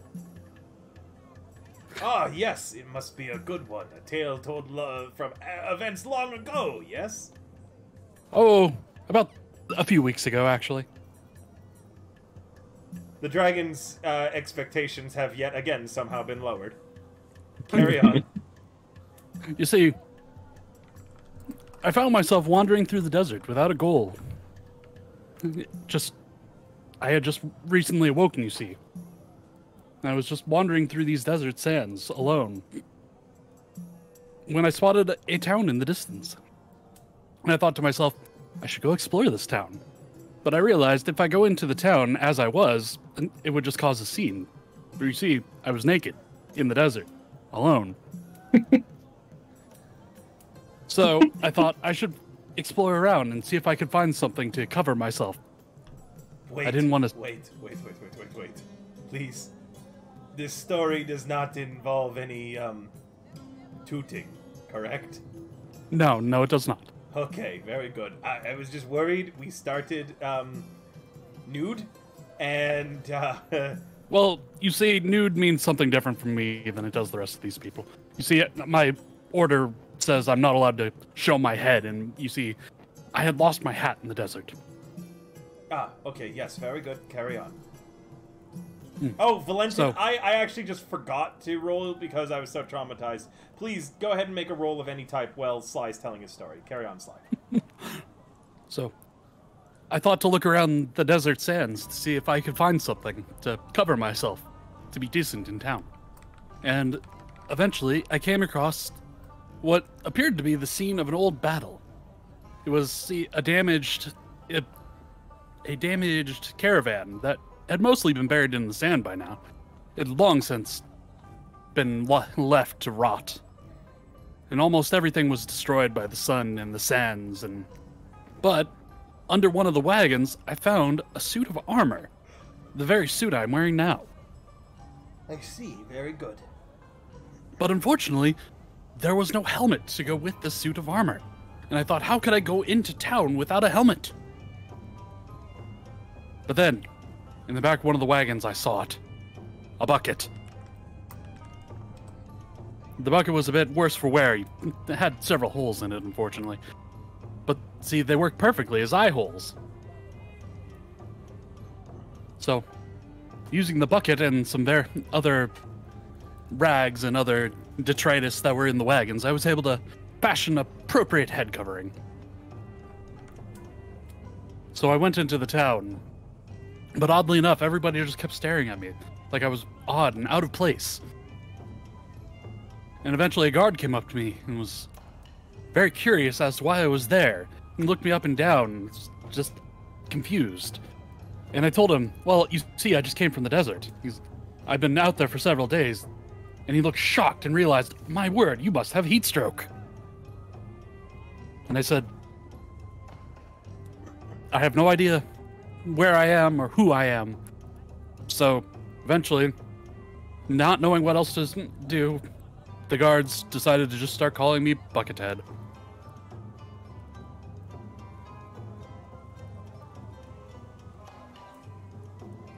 Oh! That ending came suddenly. The dragon says, what is under the helmet? So many you see, mysteries. I'm only allowed to show it to my closest friends. What is under his helmet? The dragon says, turning to the rest of the party. A handsome prince. I see. A friend. I was about to say the same thing.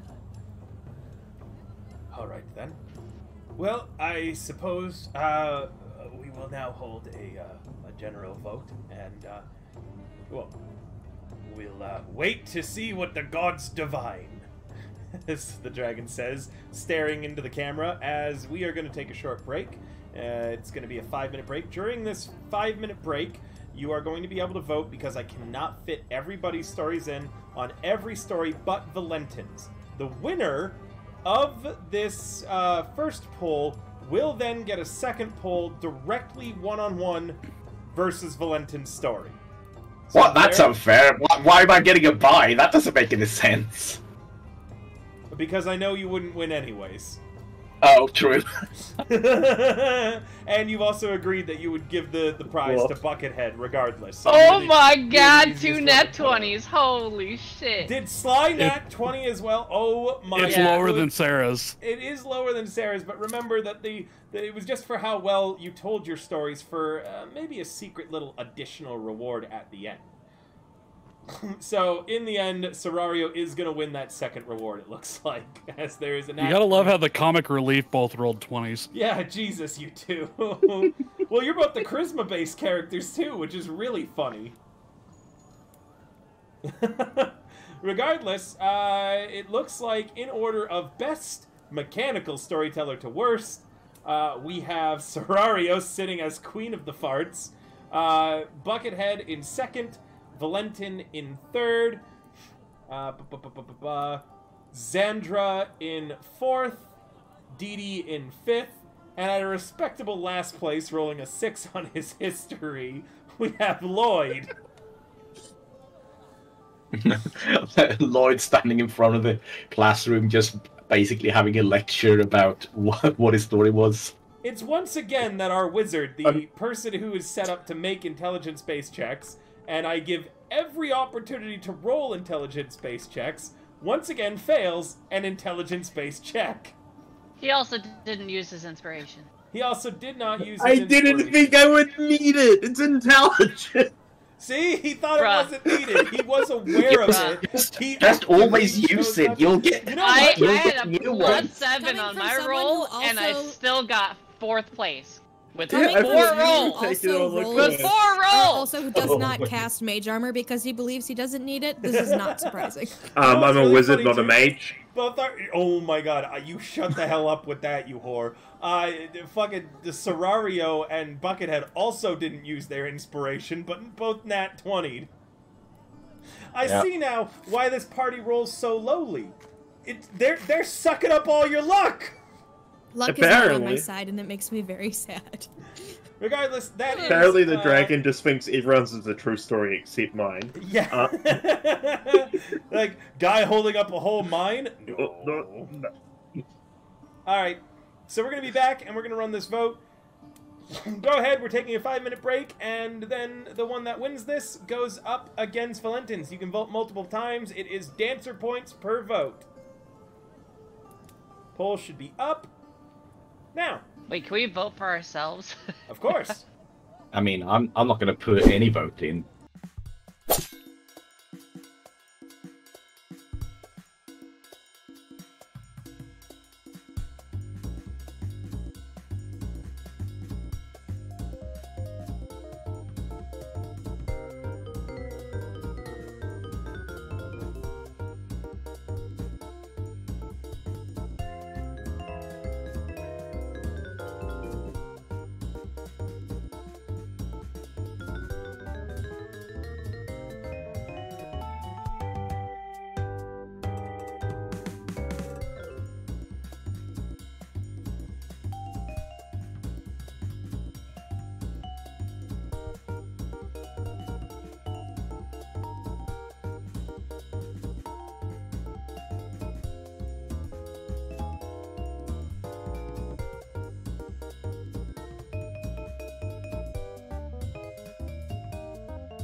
He quite literally rigged the voting. Hi, we're back, and you can see there Sly contributed 37,000 points to Sun and Moon, which was 37 votes to it.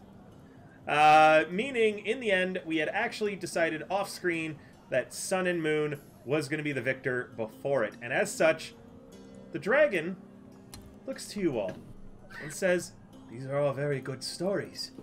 Now it is my turn.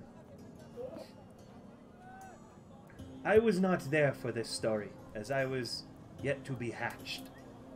But my sire and his mate were." And the dragon breathes out, but its breath isn't fiery like dragons you've seen. It's not lightning. Instead, it's this strange gas. It doesn't look poisonous. Instead, it's pink with all sorts of clouds within it. And in the clouds, as it speaks, it breathes from its nostrils and from deep in its throat, so more of this gas dances around, forming images for you all to see. In the era of myth, man came to our home. Originally, we fought against and with man in the era of shaping. As them, as you all were, we were created for weapons of war. And in the mist, a mountain is shown, being just torched by many dragons breathing down upon it. You can see in this foggy pink breath individual shadows running for their lives as they are struck down by fires and flames and the crashing of the land. Like man, our kind tired of the warfare and wished for peace. When the era of shaping ended, our kind thought, now we may finally be free to raise our clutches, to live where we wish, to fly on the winds, and to soar higher than anyone else. We signed agreements, much like the gods did with man, agreements that we would only birth a certain amount to avoid overpopulating and worrying the realms of man with our might.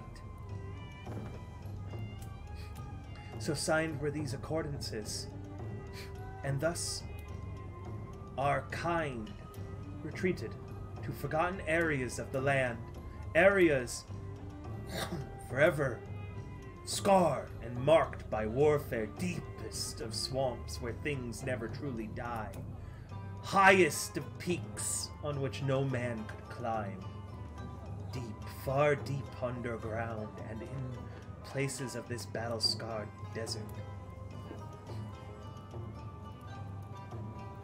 My sire and his mate in one of these far-off places existed peacefully for many, many years, as we watched man's realms during the era of myth begin to spread, grow, rise, and fall.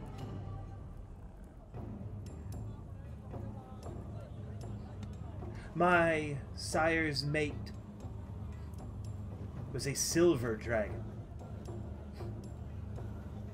They lived far, far on the continent of Atlas. Sorry, I got my own continents wrong. On the continent of Helmelin. Far, far to the north, in a place where the only man who had ever been was the Godslayer. In a cave there, they hatched my eldest... how do you say? Brothers and sisters. But little did they know, they had hatched one egg too many. Because of the way that the accordances and the pacts had worked, and this happy surprise that at first was celebrated by my sire and his mate. Man discovered, and what we had thought was a blessing turned out to be a vicious curse. An adventuring party associated with the Red Door Union. They were known as the Seventh Warriors. They climbed this mountainous peak, and they set to work to rebalance the numbers, knowing what would happen should we kill such vaunted heroes, and the rage it would bring down upon us. My sire's mate, she cried to my sire, "Take what you have left, take this clutch of eggs, take any who wish to go and leave this place. Flee before they know you are here, my love." The mist shows this assault. It shows a mighty, ancient, powerful brass dragon with its arms laden with eggs as it flies off away from a mountain that is being besieged by an army. My sire's mate, she stayed behind along with some of my eldest siblings, and they fought to defend what they had left. No, it was already gone the moment that those men had thought to climb our mountain. They fought to take the attention away from my sire. They fought so that they would be viewed as evil dragons. My sire's mate going as far to stain her scales an ugly white color.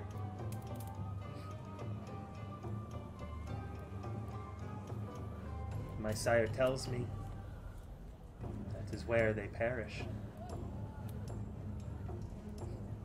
He flew far across the desert, his sorrow too much for him to bear, too much for any creature, especially one as long-lived as us, who will remember what occurred that day until the end of time. And he held a deep rage in his heart, a deep anger, a hatred for what had happened. But he says that when he saw the first of us begin to hatch, that hatred was forgotten.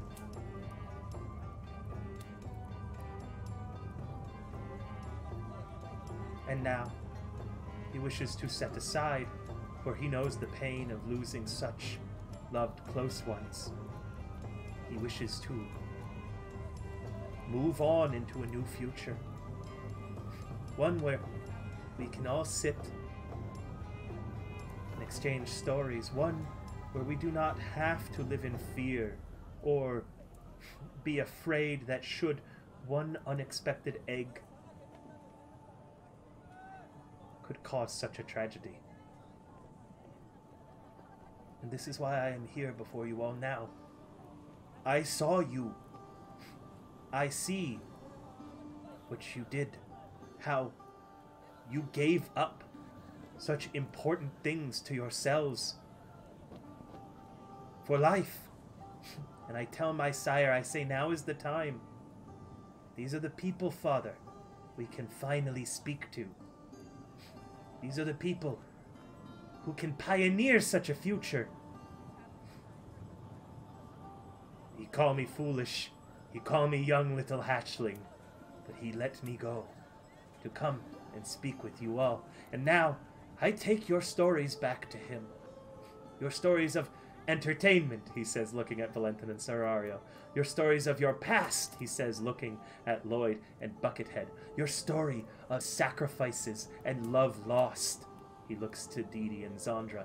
I tell him these stories, and maybe he will see within these stories reflected what I see. in all of you.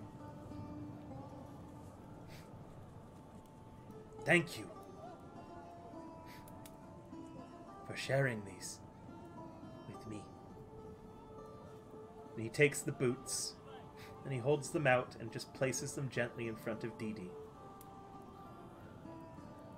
Then he pauses for a moment and he reaches into his little pouch again and he pulls out a small vial.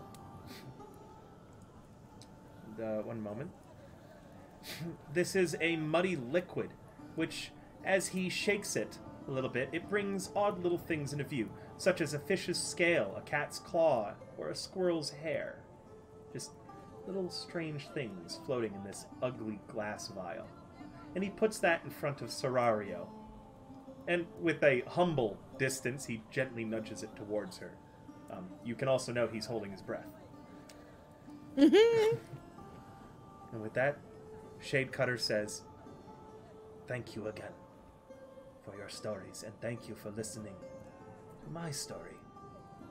May we next meet, it be in fair winds, warm skies."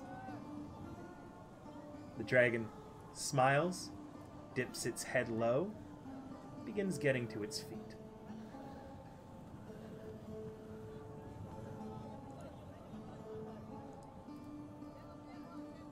Does anyone have anything to say to Shadecutter before Shadecutter heads back to wherever his lair is? Does anyone want to roll any history checks on the 7th Warriors? Does anyone wish to make any sort of checks at all on Shadecutter's story?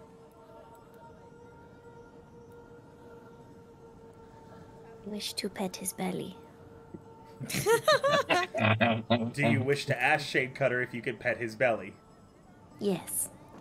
He says, "Oh, the story wasn't that good," he says, joking. No! Joking mostly.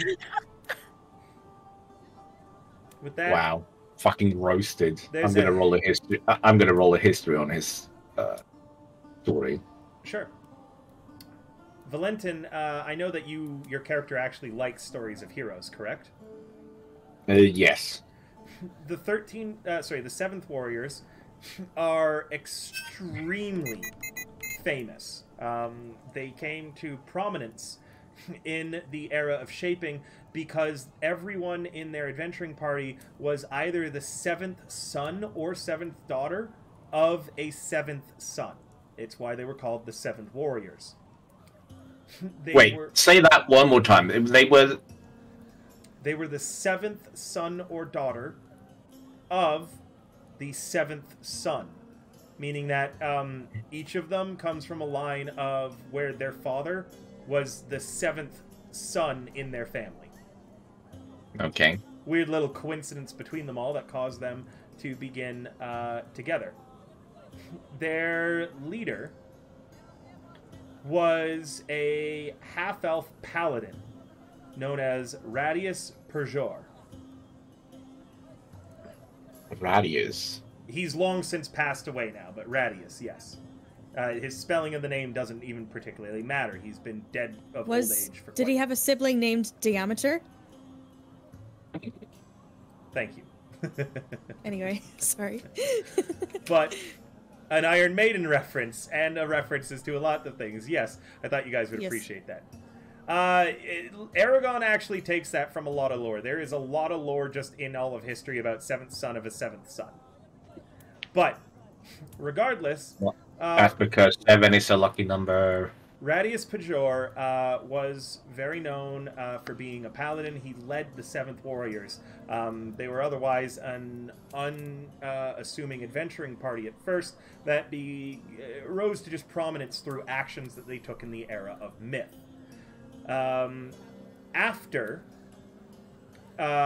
this event that you do know of, it was their final adventure they went on, was the slaying of an ancient white dragon, which...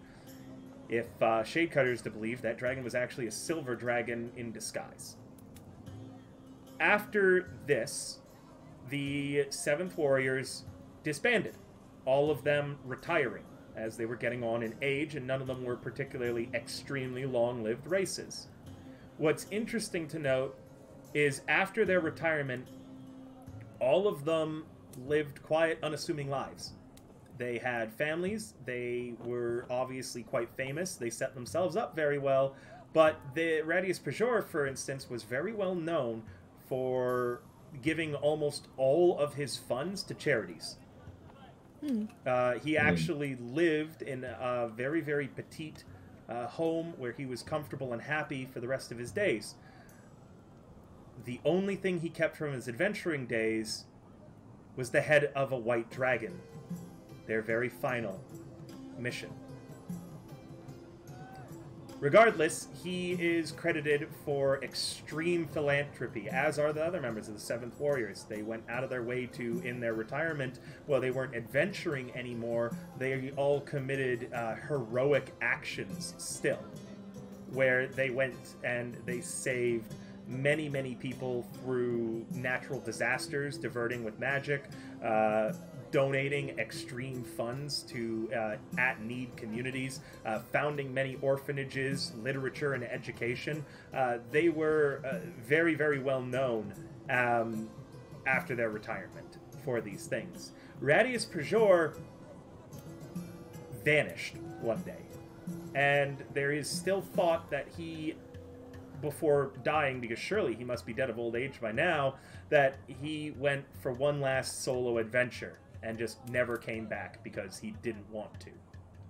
Just wanted to be an unknown adventurer again. The other members of the Seventh Warriors all passed away in old age, and all of them leave lineages and legacies behind, some of which are now adventurers or higher-ups in the Red Door Union Adventuring Guild.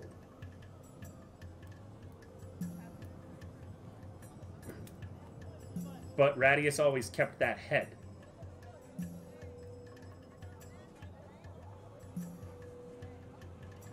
And that's as far as the history books really tell that story. You can find statues of the Seventh Warriors all over the continent of Helmelin. They are quite popular, quite famous, and all over the place. Especially, there are some statues in Aklis, as one of the adventurers in the Seventh Warriors comes from the Kingdom of Aklis. Any further questions on the story with that history check that you'd like me to answer? No. Okay. Anything that you'd like to say to Shade Cutter before the dragon takes off?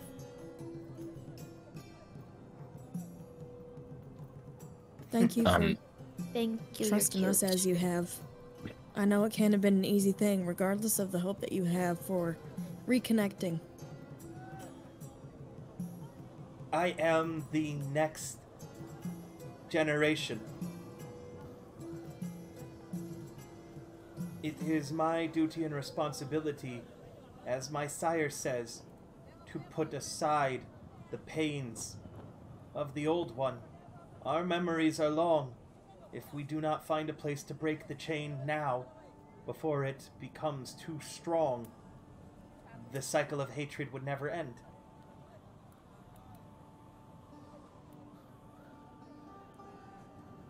Thank you for trusting me as well.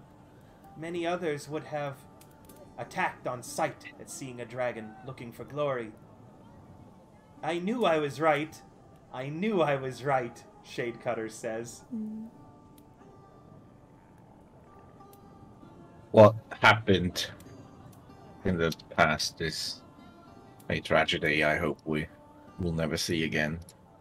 And I'm sorry that it's happened to you and your kind. I am not in line of thinking as my eldest siblings are. The what remain.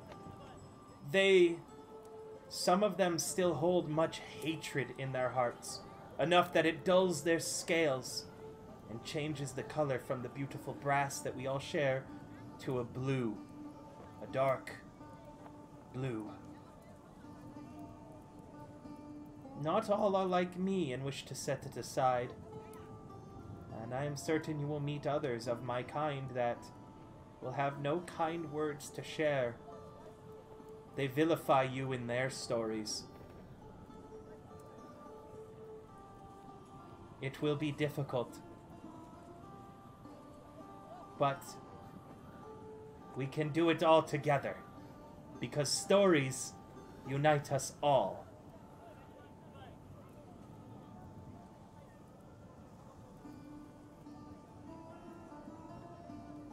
I go now, for I fear if I keep talking with you all, I will only ask for more stories.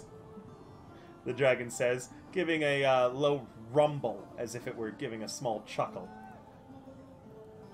I hope to be able to tell your story to others. I hope to tell your stories as well. Yours was particularly funny. Hardships, I get it now. It took me a bit. Oh my god, that's so cute. I will tell the story to my father, and maybe one day when you find him, and he says that you will, you can tell him another story directly to him. I go now. Be safe. Fair travels. I hope we meet Yeah, again. peace. We will! And the dragon, with its massive wingspan, just one mighty flap has it off the ground. All of you guys are, as Shade Cutter is still getting used to humans, I need everyone to roll me a strength save, or else you're knocked off your feet, as there's a huge sudden wall of sand that just strikes you. But we only have one human. Mortals, regardless. Humanoids. Do we have a human? Yes, it's Lloyd. Is it you? Lloyd is the human. 12 No, or less. I'm only half a human. 12 or I thought less. that Lloyd was a half elf for whatever reason. 12 or less means that with Shade Cutter's mighty wings, as they beat down, you were knocked off your feet and onto your back. Can I do a sick roll where I land on my back and just roll back over onto my feet with an acrobatics check? Yeah, I'll allow it. That sounds neat. I might not always allow it in the middle of combat. Finally, stuff like this, a but good there roll. There you go. There's your good roll. Yeah, Zandra, you made it look intentional. Buckethead, you just clonk. Can he like fall without bending his knees at all? He just does like a straight back, stiff as a board. Yes. Yeah. Stiff and slime usually go hand in hand. Regardless, left behind are the boots of speed, the potion of animal friendship. You can see them both on the party sheet. Players who are awarded those, you can add them to your sheet, or if you wish to donate them to another player, now's the time to talk about it, as you still have a scant few moments before it's back towards finding those refugees.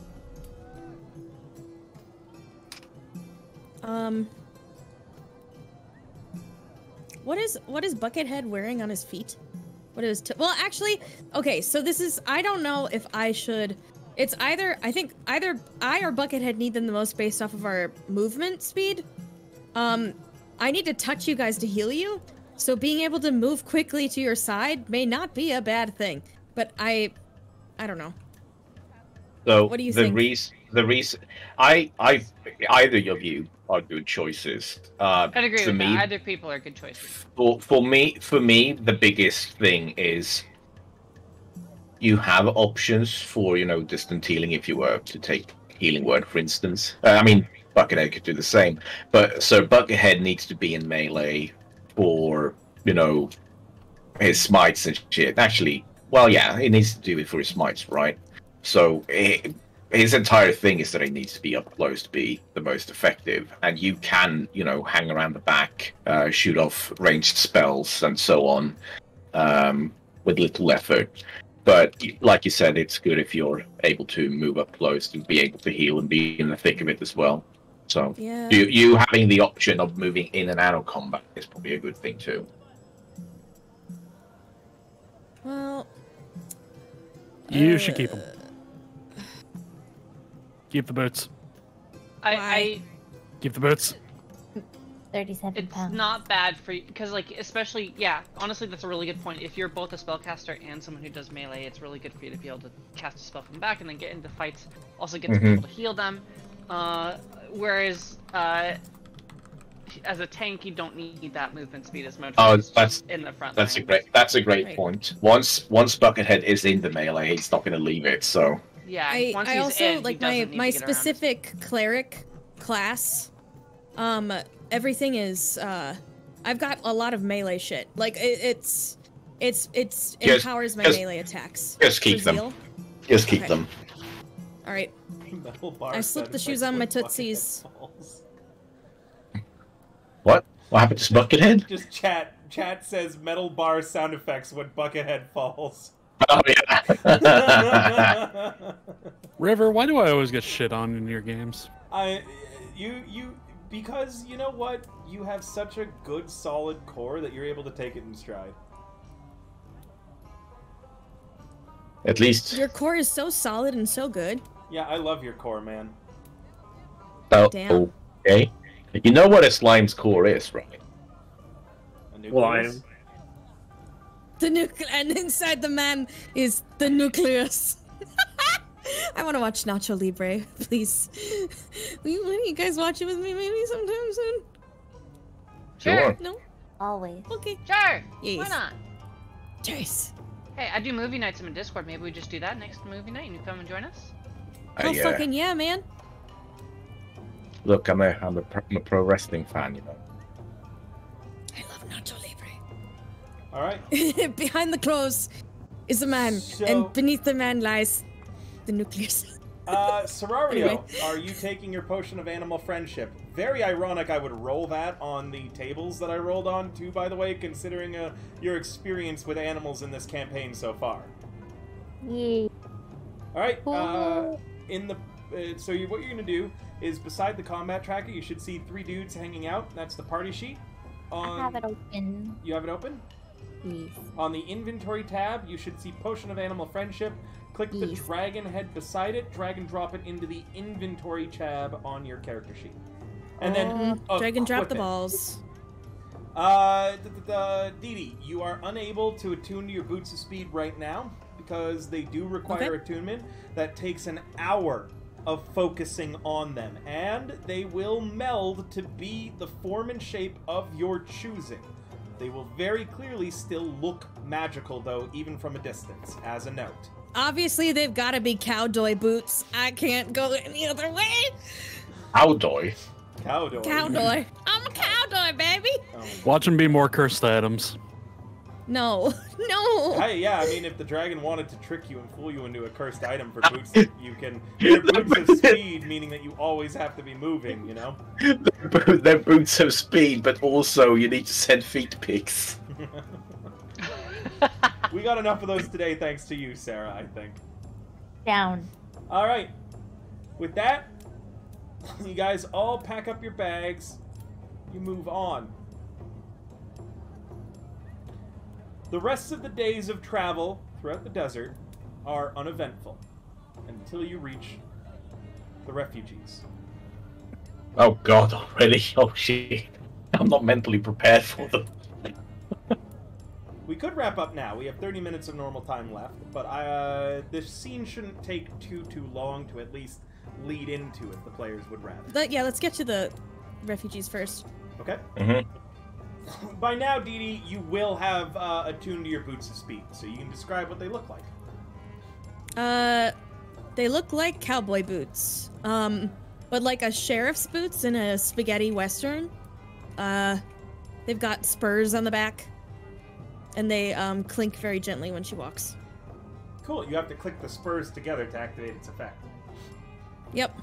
No, I don't click them together. I spin the spur on the heel with one of the other boots. And once they start spinning, they keep spinning until the spell is deactivated. Nice. That's cool. Yeah. It's a fucking buzzsaw. No, I'm It's like a reverse fucking They're Beyblade. Heelys. Let it rip! To go faster. They're she has- Heelys. She's Yeah, got, yeah. to go faster, No, has she's leaned just back got on fidget the spinners spurs. on her boots. Yeah. I'm not gonna use them like fucking Heelys. That is so gross. As someone who had Heelys in middle school, I will not. I can only It's imagine gross. Dee Dee. I can only imagine Dee Dee now leaned entirely on the spurs as they are propelling her at full speed, and she's just leaned back, her arms crossed over, like stiff as a plank with the abdominal strength, as it's just and she's like super lean. Well, no. Oh, no. Even cooler. You know how like I want to say Mercury, even though that's not his name, but that's the planetary name for the Greek Hermes. god. Hermes. So like the Hermes wings, but they look like little spurs in the shape of a wing when she starts spinning them. So it like activates this sort of like Hermes-esque look on the boot. I'm about it. And she moves speedy. All right, time to bring everybody's mood down.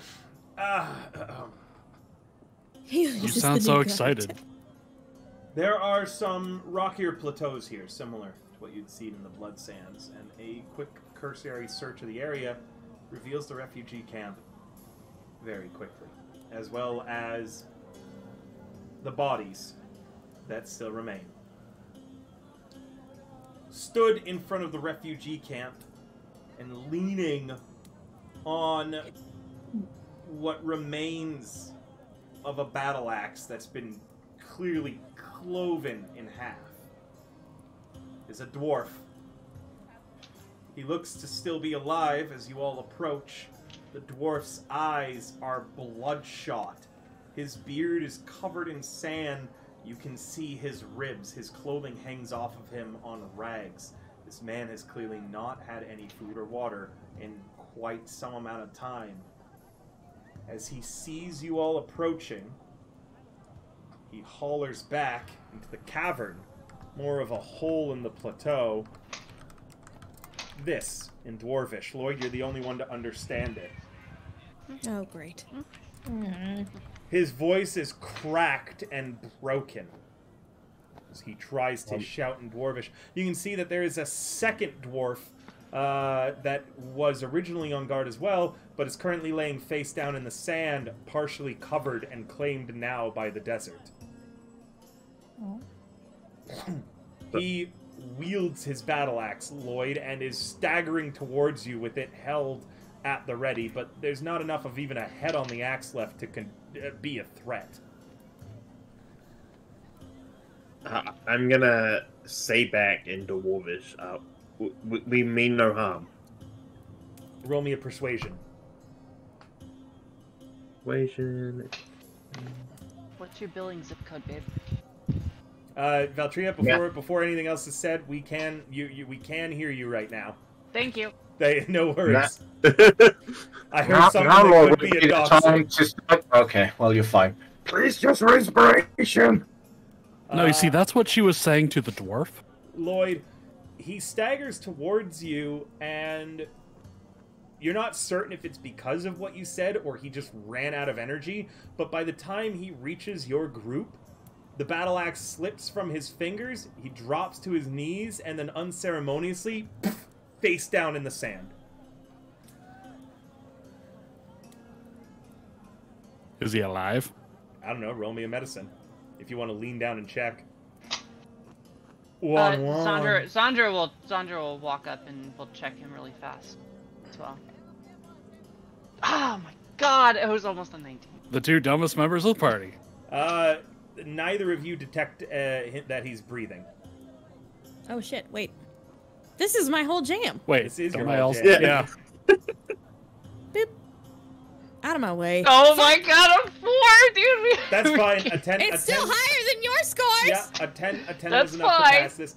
Dee Dee, you are able to detect that he is alive, but will die in the next 30 minutes. And there is nothing If we you can don't- do. Nope, there is nothing you can do to prevent it. He's comatose. He is extreme starvation. Any food or water in his system right now isn't going to help. A lay on hands might be able to fix him temporarily enough that you could feed him, but you're not certain, and that you don't know how many people are injured or hurt in that cavern yet.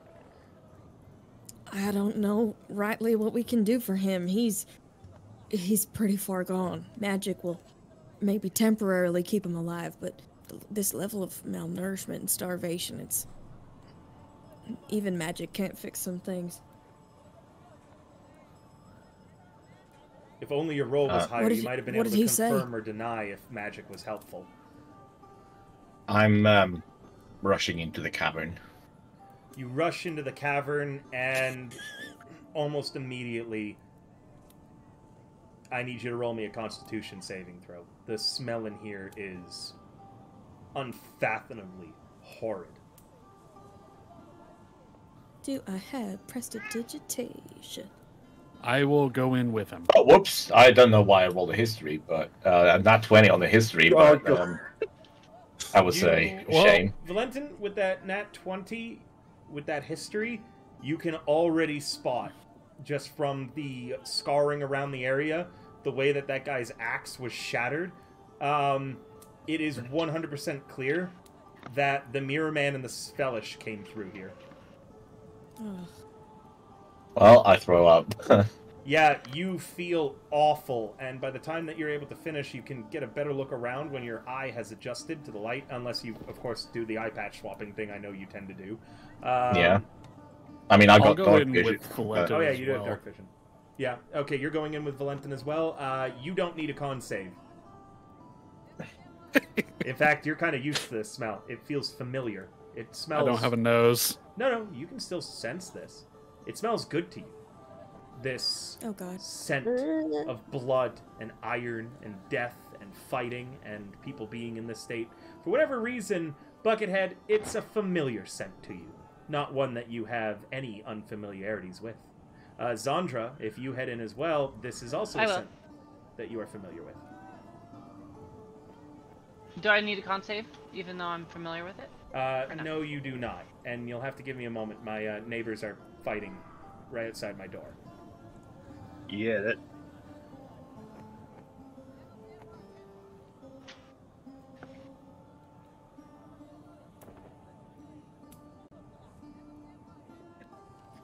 I mean, I'm probably also so presumably anybody who's been in a battle or who's been around a lot of people dying, will be okay.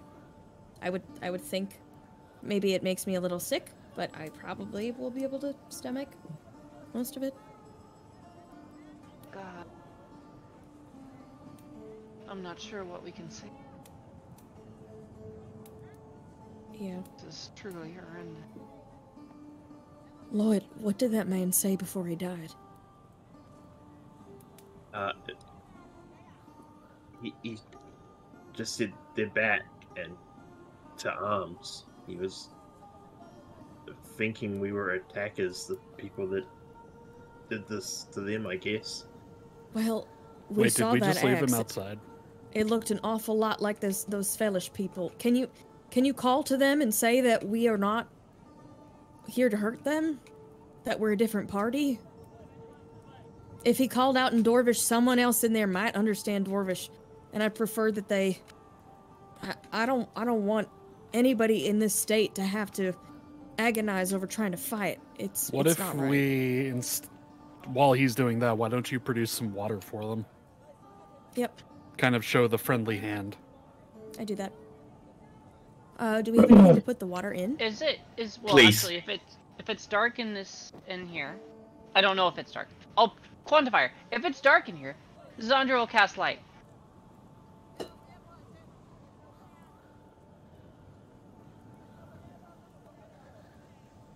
Gotcha. Sly's got it. Gotcha. Well, yeah. Please. Sir Zandra will Buckethead. cast light if we need it. Sir Buckethead. I believe I'm the only person without dark vision. No, everyone has dark vision except for one. I'm pretty sure. Yeah, that's Lloyd. Sir Buckethead, please. Yes. But I will call out that we mean no harm. We're here to help in Dwarvish.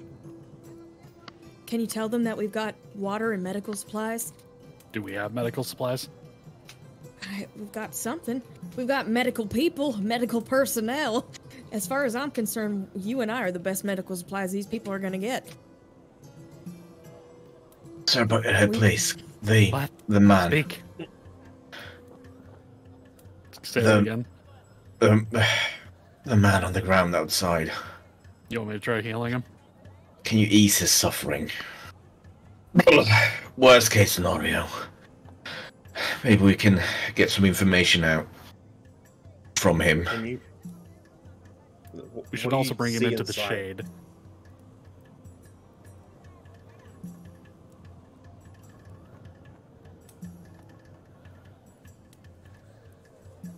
Did you hear?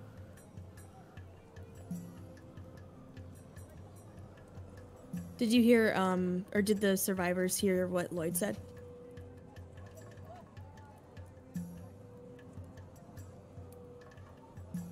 Like retaliation. Okay.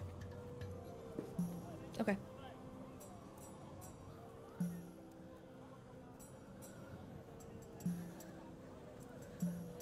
Okay. Let's I'm gonna roll. I was just gonna Once say, let's try and find the ones that are savable, if there are any. I'm gonna attempt to roll, you know, I guess an investigation check to.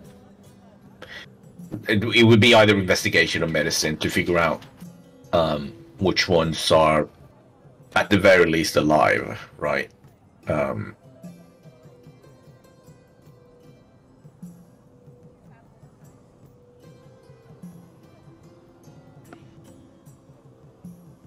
And then I'm gonna do this again. A 20 total.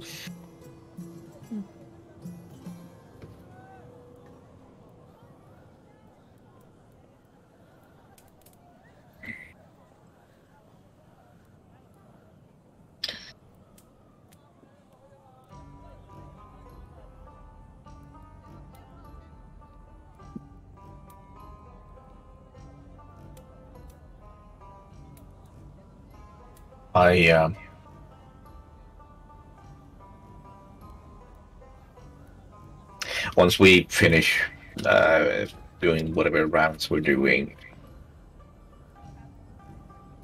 I'm gonna stagger outside of the cave. I take my gun, and in just pure frustration, I'm throwing it out into the sand, just screaming out into the desert. Not a scream of particular nature, just a scream of general anguish.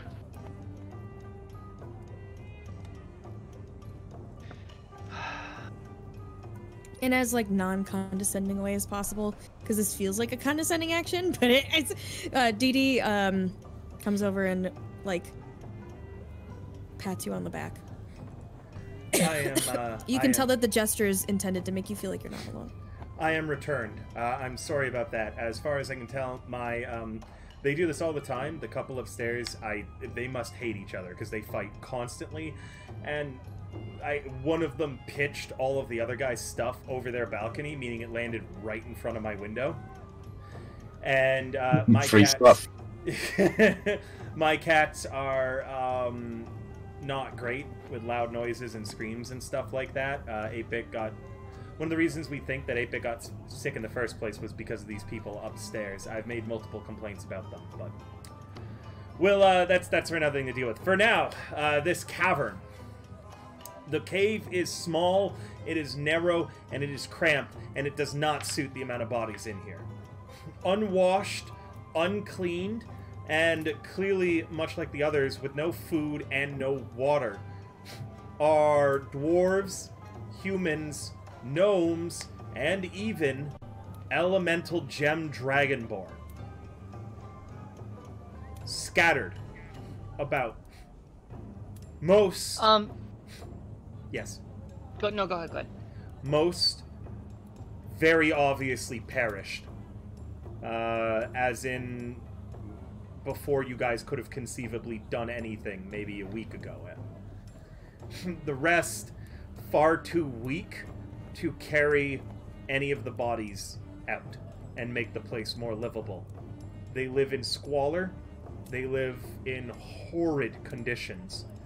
All in all, with your 14 on investigation, 20 with your +6 that I'm now seeing, Valentin, you are able to identify out of the maybe 50 refugees in here, 4 have survived. 2 children, 1 elderly dwarf, and 1 gem dragonborn whose eyes have cracked and shattered thanks to the hunger, permanently blinding this person. This does not include the dwarf outside, who may or may not be alive. The 4 people that I have mentioned, the 2 children, are savable. Much like with Nessus, it looks like these were the people that the Svelish decided not to take. You can clearly see storage, Valentin, where once they would have had food and water supplies. Those are missing.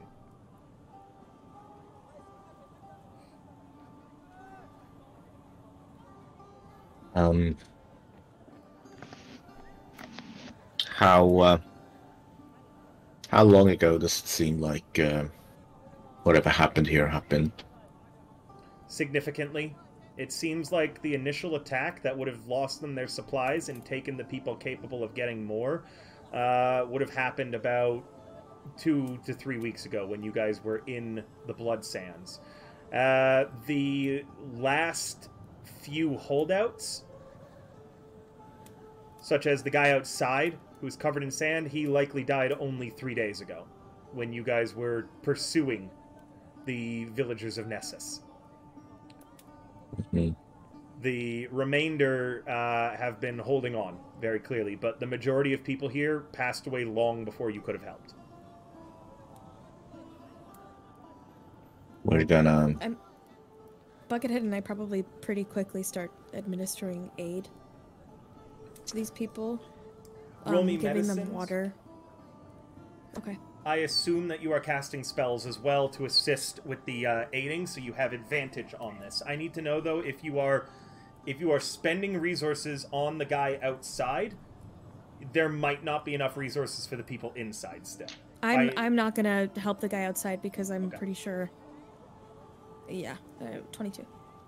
22. So- As far as Very Dee good. Dee's concerned, she doesn't know what she can do.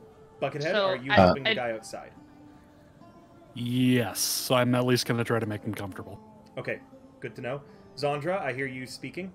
Yes. So I said it before, but basically Zandra will cast light. Since the cave, I'm assuming it's dark in there. If they're It out of is food dark. and water, I'm assuming they don't have light. They So she certainly cast- do not. Yeah, she casts light, not just for us, but so that anyone in there can see. And as she casts light, even though she has dark vision, dark vision is black and white, right? So Well, don't the she- dwarves also have dark vision? They are beyond seeing right now. Right. Yeah. Anyways, regardless, dark vision is black and white, so it doesn't hit at first, but when she turns on the light, and suddenly there's all the blood, and all the color comes in for how terrible this situation truly is. She'll fall to her knees, and she kind of shakes her head, and then she kind of perks back up. Oh, I see. Perfect. What can I do? Is there anything I can do to help? Maybe we can drag those who are living back outside, where it'll be easier for us to help them. We could probably start by preparing somewhere to hold water. Oh, perfect. How can I do that? Is there how do I? How Well, do I hold water? they're old storages. Are any of them intact, River? Are there barrels or anything? Tragically, an investigation of the barrels, the Mirror Man and the Svelish didn't actually take their foodstuffs. They destroyed it all. You find the ashes of what would have been rations and supplies. You find broken barrels with water that have been spilt over the stone. You can see that people definitely tried gathering up whatever they could that was spilled onto the stone. The Mirror Man and the Svelish didn't take the supplies. They destroyed them. There are no receptacles to hold anything left, as anything made out of wood was smashed beyond recognition. Then we start by digging a hole. I mean, What do you it's have on sand your out there, head but I for have buckethead? a water skin. I A could helmet. go give them I know water. I could give them my water. I can. Here, why don't I Well, let me replenish all of our water skins, and we'll help them. They need water, but they shouldn't drink too much too fast. Okay, They get okay. sick. I'll give them The little sips, children, okay? the children seem the best out of the lot right now, with the 2 kids that have been rescued, a pair of dwarf children, male and female. They actually seem like they are doing the best, likely as they were kept fed and watered the entire time. As a note, just as well, apart from those 2, there are no children alive or dead in this cave. They were the only children in this entire refugee camp, it seems. River, can I cast detect poison and disease to see if any You have of a them lot have? that you're doing that I want to get back to. Currently, you are with the guy outside. I will come back to you. Okay. So Sandra, you're handling water duties. Didi, you're giving immediate medical aid. Serario, Lloyd, and Valentin. And just to be clear, if it wasn't, if I didn't roll the it's Devin right now. Oh, thank you, Devin. Yeah. Very good. Yeah. No, I mean, I don't know if you need to say it, but yeah. She's Devin right now. Lloyd, Serario, and Valentin. I will be assisting DD in going through and applying like simple first aid to any immediate like injuries. Perfect. Okay. Serario? Serario can sit with the kids and kind of talk to them and try to like distract them. I know they can't really talk to me, but you know, like try to make them feel like a little better. Are we gonna let Serario be with the children? Yes! The kids seem bad off, but they are probably the best out of a lot, and they are verbal right now, capable of speaking. A quick check with them. None of the people in this refugee camp were their parents. They were orphans that came with the camp, as their parents were lost in the destruction of Cadron 5 years ago. But they seem like they are mentally making it through. It's partially likely shock, but they just seem happy to see you. In addition, Rust Bucket trots up. Yeah, Rust Bucket. Yeah, he came with you. I was like, why are you calling Bucket that? Rust Bucket trots up past the children and to that gem dragonborn whose eyes are cracked, and curls up in her lap, and she seems a little surprised at first, but then you can see as she's feeling about and you're giving her water, you can see some of her luster coming back as you're tending to her. She begins petting Rust Bucket very, very softly, and the cat begins to purr. And you can almost see the hints of a very sad smile on that dragonborn's face. Valentin.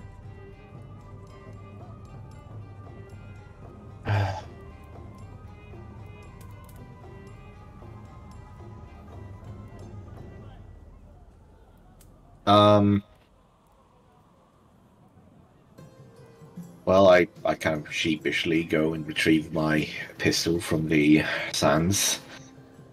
And then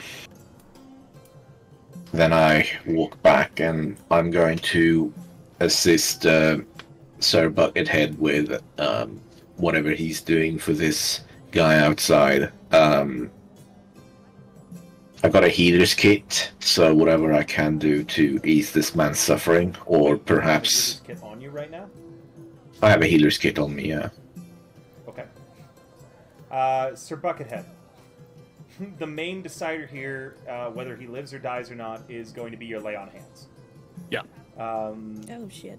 Your lay on hands, though, could be valuable to the people inside. There might be a few people who I haven't included in that for that are on the very verge of death that you might be able to save in there. It is a decision that is up to you wholly in the end. The more points you spend on this guy, the less likely it is you'll be able to help any remaining survivors. Sadly, with the power of healing, sometimes comes at the cost of deciding who gets it. Well, this man's in front of me right now, so I'm going to put 5 points. 5 points. As a note, the amount is going to be important. 5 points might be too little, and it might be wasted. Too many, and it might have been a sunk cost fallacy all along. I'm going to be rolling a percentile dice based on the ministrations. Valentin's healer's kit and everything that he's doing helps out immensely. There's no medicine roll on this. This guy is basically so far gone, it's going to take a miracle to save him. but he was the last guard standing tall at that cavern entrance to protect the few people who remained within. How many points do you have? 25, right? 25. I could also theoretically cast Aid to temporarily bolster him. That would work as well, as would spells like Spare the Dying. But Dee Dee can't cast them. You're occupied. Dee Dee, you're already trying to save as many lives as you can inside the cavern. This is just for the guy outside. No, we're dividing our efforts. Yeah. Dee Dee's not aware of this. She's trying to take care of what she can inside. Anything that you can do to prolong him. The main issue with him that Dee Dee has explained to you, and she didn't roll very high on her medicine, so you guys can roll if you want further diagnostic, is that he's so far into malnourishment and dehydration that trying to give him water or food orally, he's going to just throw it back up. Right. And there's no such thing as an IV yet. So you have to figure out a way to get him stable enough that he can take water and food. I know of another way. I don't know if Buckethead would. Can always roll me a medicine, and if Valentin rolls high enough, you could explain this way. And I swear to Christ, if it turns out to be anally, I'm going to shit myself. That is legitimately a way to administer medicine and water to people that cannot live. It was anally, wasn't it? All right. Yes. Okay, think of it. What You've openly talked about butt chugging on this. It is legitimately a way to introduce water. I'm dying. Calm down. Sorry. It is legitimately a way to introduce water into the intestines that allows the intestines to start immediately absorbing the water. All right. If Valentin, if you roll medicine enough, you'll be able to know to be able to do that. However, again, he's still so far gone that it's going to take magical healing and a miracle. So, just letting you know, Buckethead, are you sure you only want to spend 5 points? It is going to be dependent on a percentile dice roll in the end, based off of the ministrations, the roleplay that you guys do, and how many. Do I have time to also use Aid on him? Yes. Okay, so I will do. 8 is temporary, but it lasts 8 hours, which might give him time to get water in his system. And then I'll use 5 points of lay on hands on top of that. Okay, Valentin, what are you doing? I mean, I could roll a medicine check. That's quite literally what I've got, but I don't have that good. You have advantage from the healer's kit. I shall attempt my best. It's better than my -1.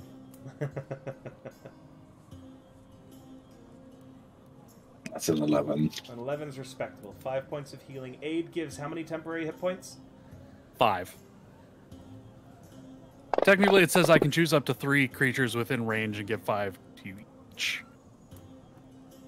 So I don't know if I can put all 15 to one target or not. Do you have any final things that you want to add on to this? Any spells, methods, anything that you want to roleplay? Maybe talking to him, like anything. You guys are doctors right now. Roleplay a hospital drama. Sarah, that's what got you interested? Oh yeah, I forgot. You're in what you do IRL. Damn. Yes. Sarah, do you have any out of character insight that you want to give them? I would allow that in this case. Anything that they can do to help them. No. Okay. Unfortunately, real life, we would let them die. I see. Yeah. No, she's right. It's triage and. I could use a potion of healing, but if he's just going to throw it back up, then I don't know how useful it is. Well, we already talked about it. You know. Well, would my medicine roll be enough to funnel it into his butthole? I would allow it if you used your tinker tools to create a method of doing so. I can't believe. Ready to funnel. Yeah. Let me use my potion of healing into his butt. Roll me a tinker tools. Oh, damn it. Butt chuck. I'm dying. I will tell you right now, this isn't Yes, where 'cause I it's thought we'd be funny! going with this. Holy shit, Valentin, you might not know anything about medicine, but apparently you know a lot about butt funnels. Yeah. Regardless, with the addition of the healing potion, he stabilizes. You are able to tell that he is, thanks to the aid lasting 8 hours, he will last long enough for you to get him to a safer place and proper food and water in his system, thanks to the... You know what? I'm not going to say it was a butt chug. Valentin, you invented an IV. Oh, better. Better. Thank God. Yeah, that sounds a lot better to me. You invented an IV, managing to make him more comfortable and get the fluids in. I mean, couldn't I just have used a syringe for the potion instead then? Instead of... You need to keep him on a liquid drip for water. Okay. Right, that thing too. Right, okay. Yeah. The healing potion and everything stabilizes him. Valentin's IV and the aid is enough to keep him stable. And you will have to, as a note, Sly, you are now stuck casting aid every 8 hours until you make it back to town where he can get better care and help. But he is stable for now. Unconscious, potentially in a coma, but he survives the day. I can only cast it 4 times. Yeah, Sarah, I don't know much about medicine. I hope that you don't mind. What, Sarah, tell us about your knowledge. Come on, cut in. I'd actually love to hear this. You can't just give straight water through the vein. It would. That Electrolyte distribution. It wouldn't go in. How do you do it? That's why you use You have to do saline instead of... saline. What the fuck is saline? It's normal basically saline. salt water. Mixed with saline. Solution, you nubbin. You gotta have the salt in it so I it know goes it's the in solution. your They're body. explaining me it's the solution to the problem. Oh, so it's salt water. Oh my god, what the fuck? I hate you. Why did you say that? Salty water. It's not salt water. It's just enough to make it so it's easier to Solution the absorb. problem. Oh, okay. In that case, then yeah, Valentin, make sure to use a little bit of salt. I believe that someone here actually is proficient with cooking tools, aren't they? No, but I assume a healer's kit have Salt. smelling salts Yeah. or whatever to get someone conscious. Look, Yeah. I know a bit about medicine. That's why I'm like, I I don't can know tell anything you. about medicine. I I'll thought tell you you just one put water up fun in thing there. that you can do. okay, I Right learned about the butt Emergencies? stuff. In emergency situations, and we don't have an IV, your tibia, which is the bone beneath your knee, we drill a hole, and that's where we put the fluids. Beneath your Damn! knee? Yeah, because you could absorb your medications and I need through the remember tissue reading in about that that. tibia. Yeah. We call it That IO. sounds Well, Isn't really that also painful. incredibly Yeah, painful? Yeah, apparently you don't really feel it that much, but when you're dying, you also don't notice. well, yeah, and also this guy's in a coma. I don't think he's gonna notice if we drill He's a not hole. gonna in his care if you knee. drill. Sure. Like, if you stab his leg, it's fine. however you wanted to get in there and help him, Valentin, you have managed to do so. He is stable. You have saved a life today. It might not be as many as you had hoped, but it is at least one more person that the God of Death will not be taking this evening. River, question about the casting aid until we get him back to town. Yep, spell slot every day. Okay, just one spell slot every day? All your spell slots, because you're a paladin. You don't get many of those, right? I have 4 first level and 2 second level. Oh, okay. Then just what? 8 is a what? First or second? Second level. Yeah, you have to do it twice a day, and then I'm guessing Dee Dee, how many times can you cast any? As long as you can do Spare the Dying, but that doesn't last very long. So Dee Dee, in the moments that your aid is off, she has to constantly be casting Spare the Dying on this man. Okay. Well, keep him after safe. with the aid bringing his health up a bit, couldn't I also eventually, after we've helped the other people, I don't do Sigma use with lay Dee on Dee hand? anymore. You're out of lay on hands by the time you get back to this guy.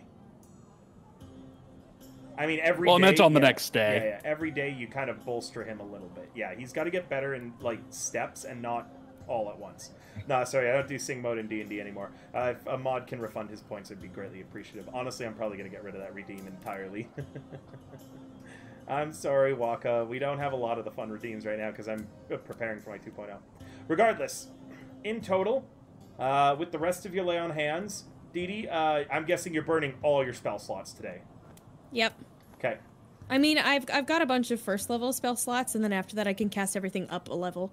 Or I could initially cast things at a higher level to have greater effect. So. And I've still got some of my lay on hands I can use on any of the other more severe people inside There is too. one more thing that you find, Dee Dee. And this is Okay. a Dee Dee thing. You find it when you are entirely alone. It was stacked in one of the bodies. It's Okay. a person who died a minute ago.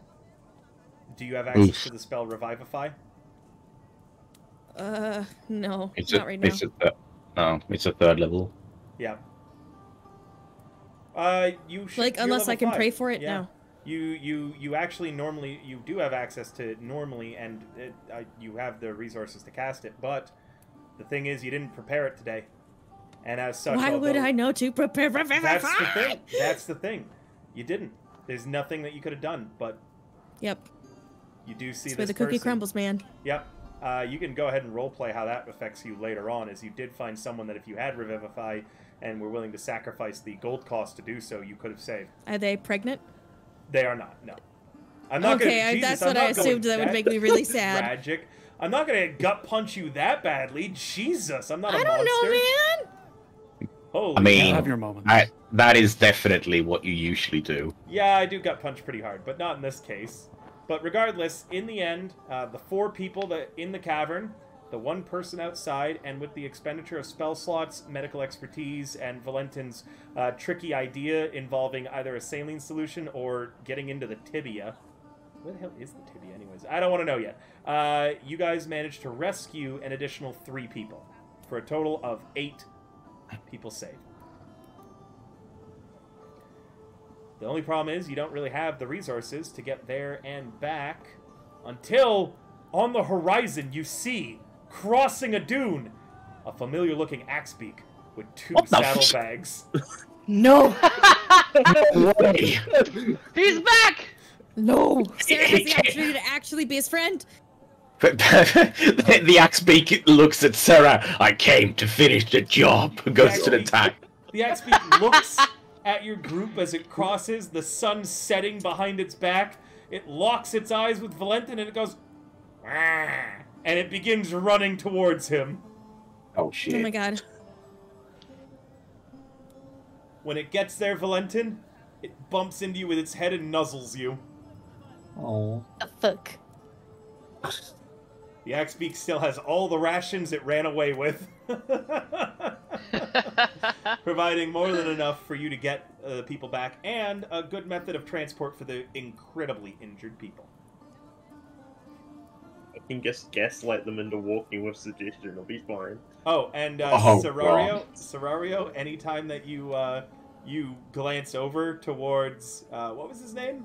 The axebeak? Pongo. Yeah, anytime you glance Pongo! over to Pongo, Pongo meets your gaze and his eyes narrow. My eyes narrow even more. All right. With that, everyone, I hope you guys, my players, all enjoyed it. Next session, we are going to see if there's any random encounters on the way back to Nessus. If there's combat, it's going to be a little difficult with Sly and Undyne spending a lot of spell slots, but we will see. Very excited for next week. Thank you guys all for coming. And with this, I'm going to be ending my 10 hours of streaming now. So thank you guys so much for coming by. We're going to rate another great content creator this evening. I had a lot of fun today, guys. I hope you did too, learning more about the agency that I wanted to run in the Q&A stream. That VOD is going to be archived on my Twitch, and it should be exported towards the YouTube as well, because we do have a channel editor now who handles all of that. We are accepting new investors in the company up until the end of July, and until the end of May, our auditions are still open. We have a lot of really cool stuff coming up, like stuff I can't even talk about. I'm so excited. All right. He does this a lot. He's like, here's all these things you should be really excited / anxious for. Oh, but I can't tell you. Dude, you have no idea. He's been doing that to me for like 3 months. I've been doing it to myself for longer. You have no idea, but we're getting closer to being able to talk and release about them, and holy shit, guys, you don't want to miss it. All right, we're going to rate another great content creator. Goodbye, everybody. Have an excellent evening. Bye-bye. Bye bye, everybody. Bye-bye.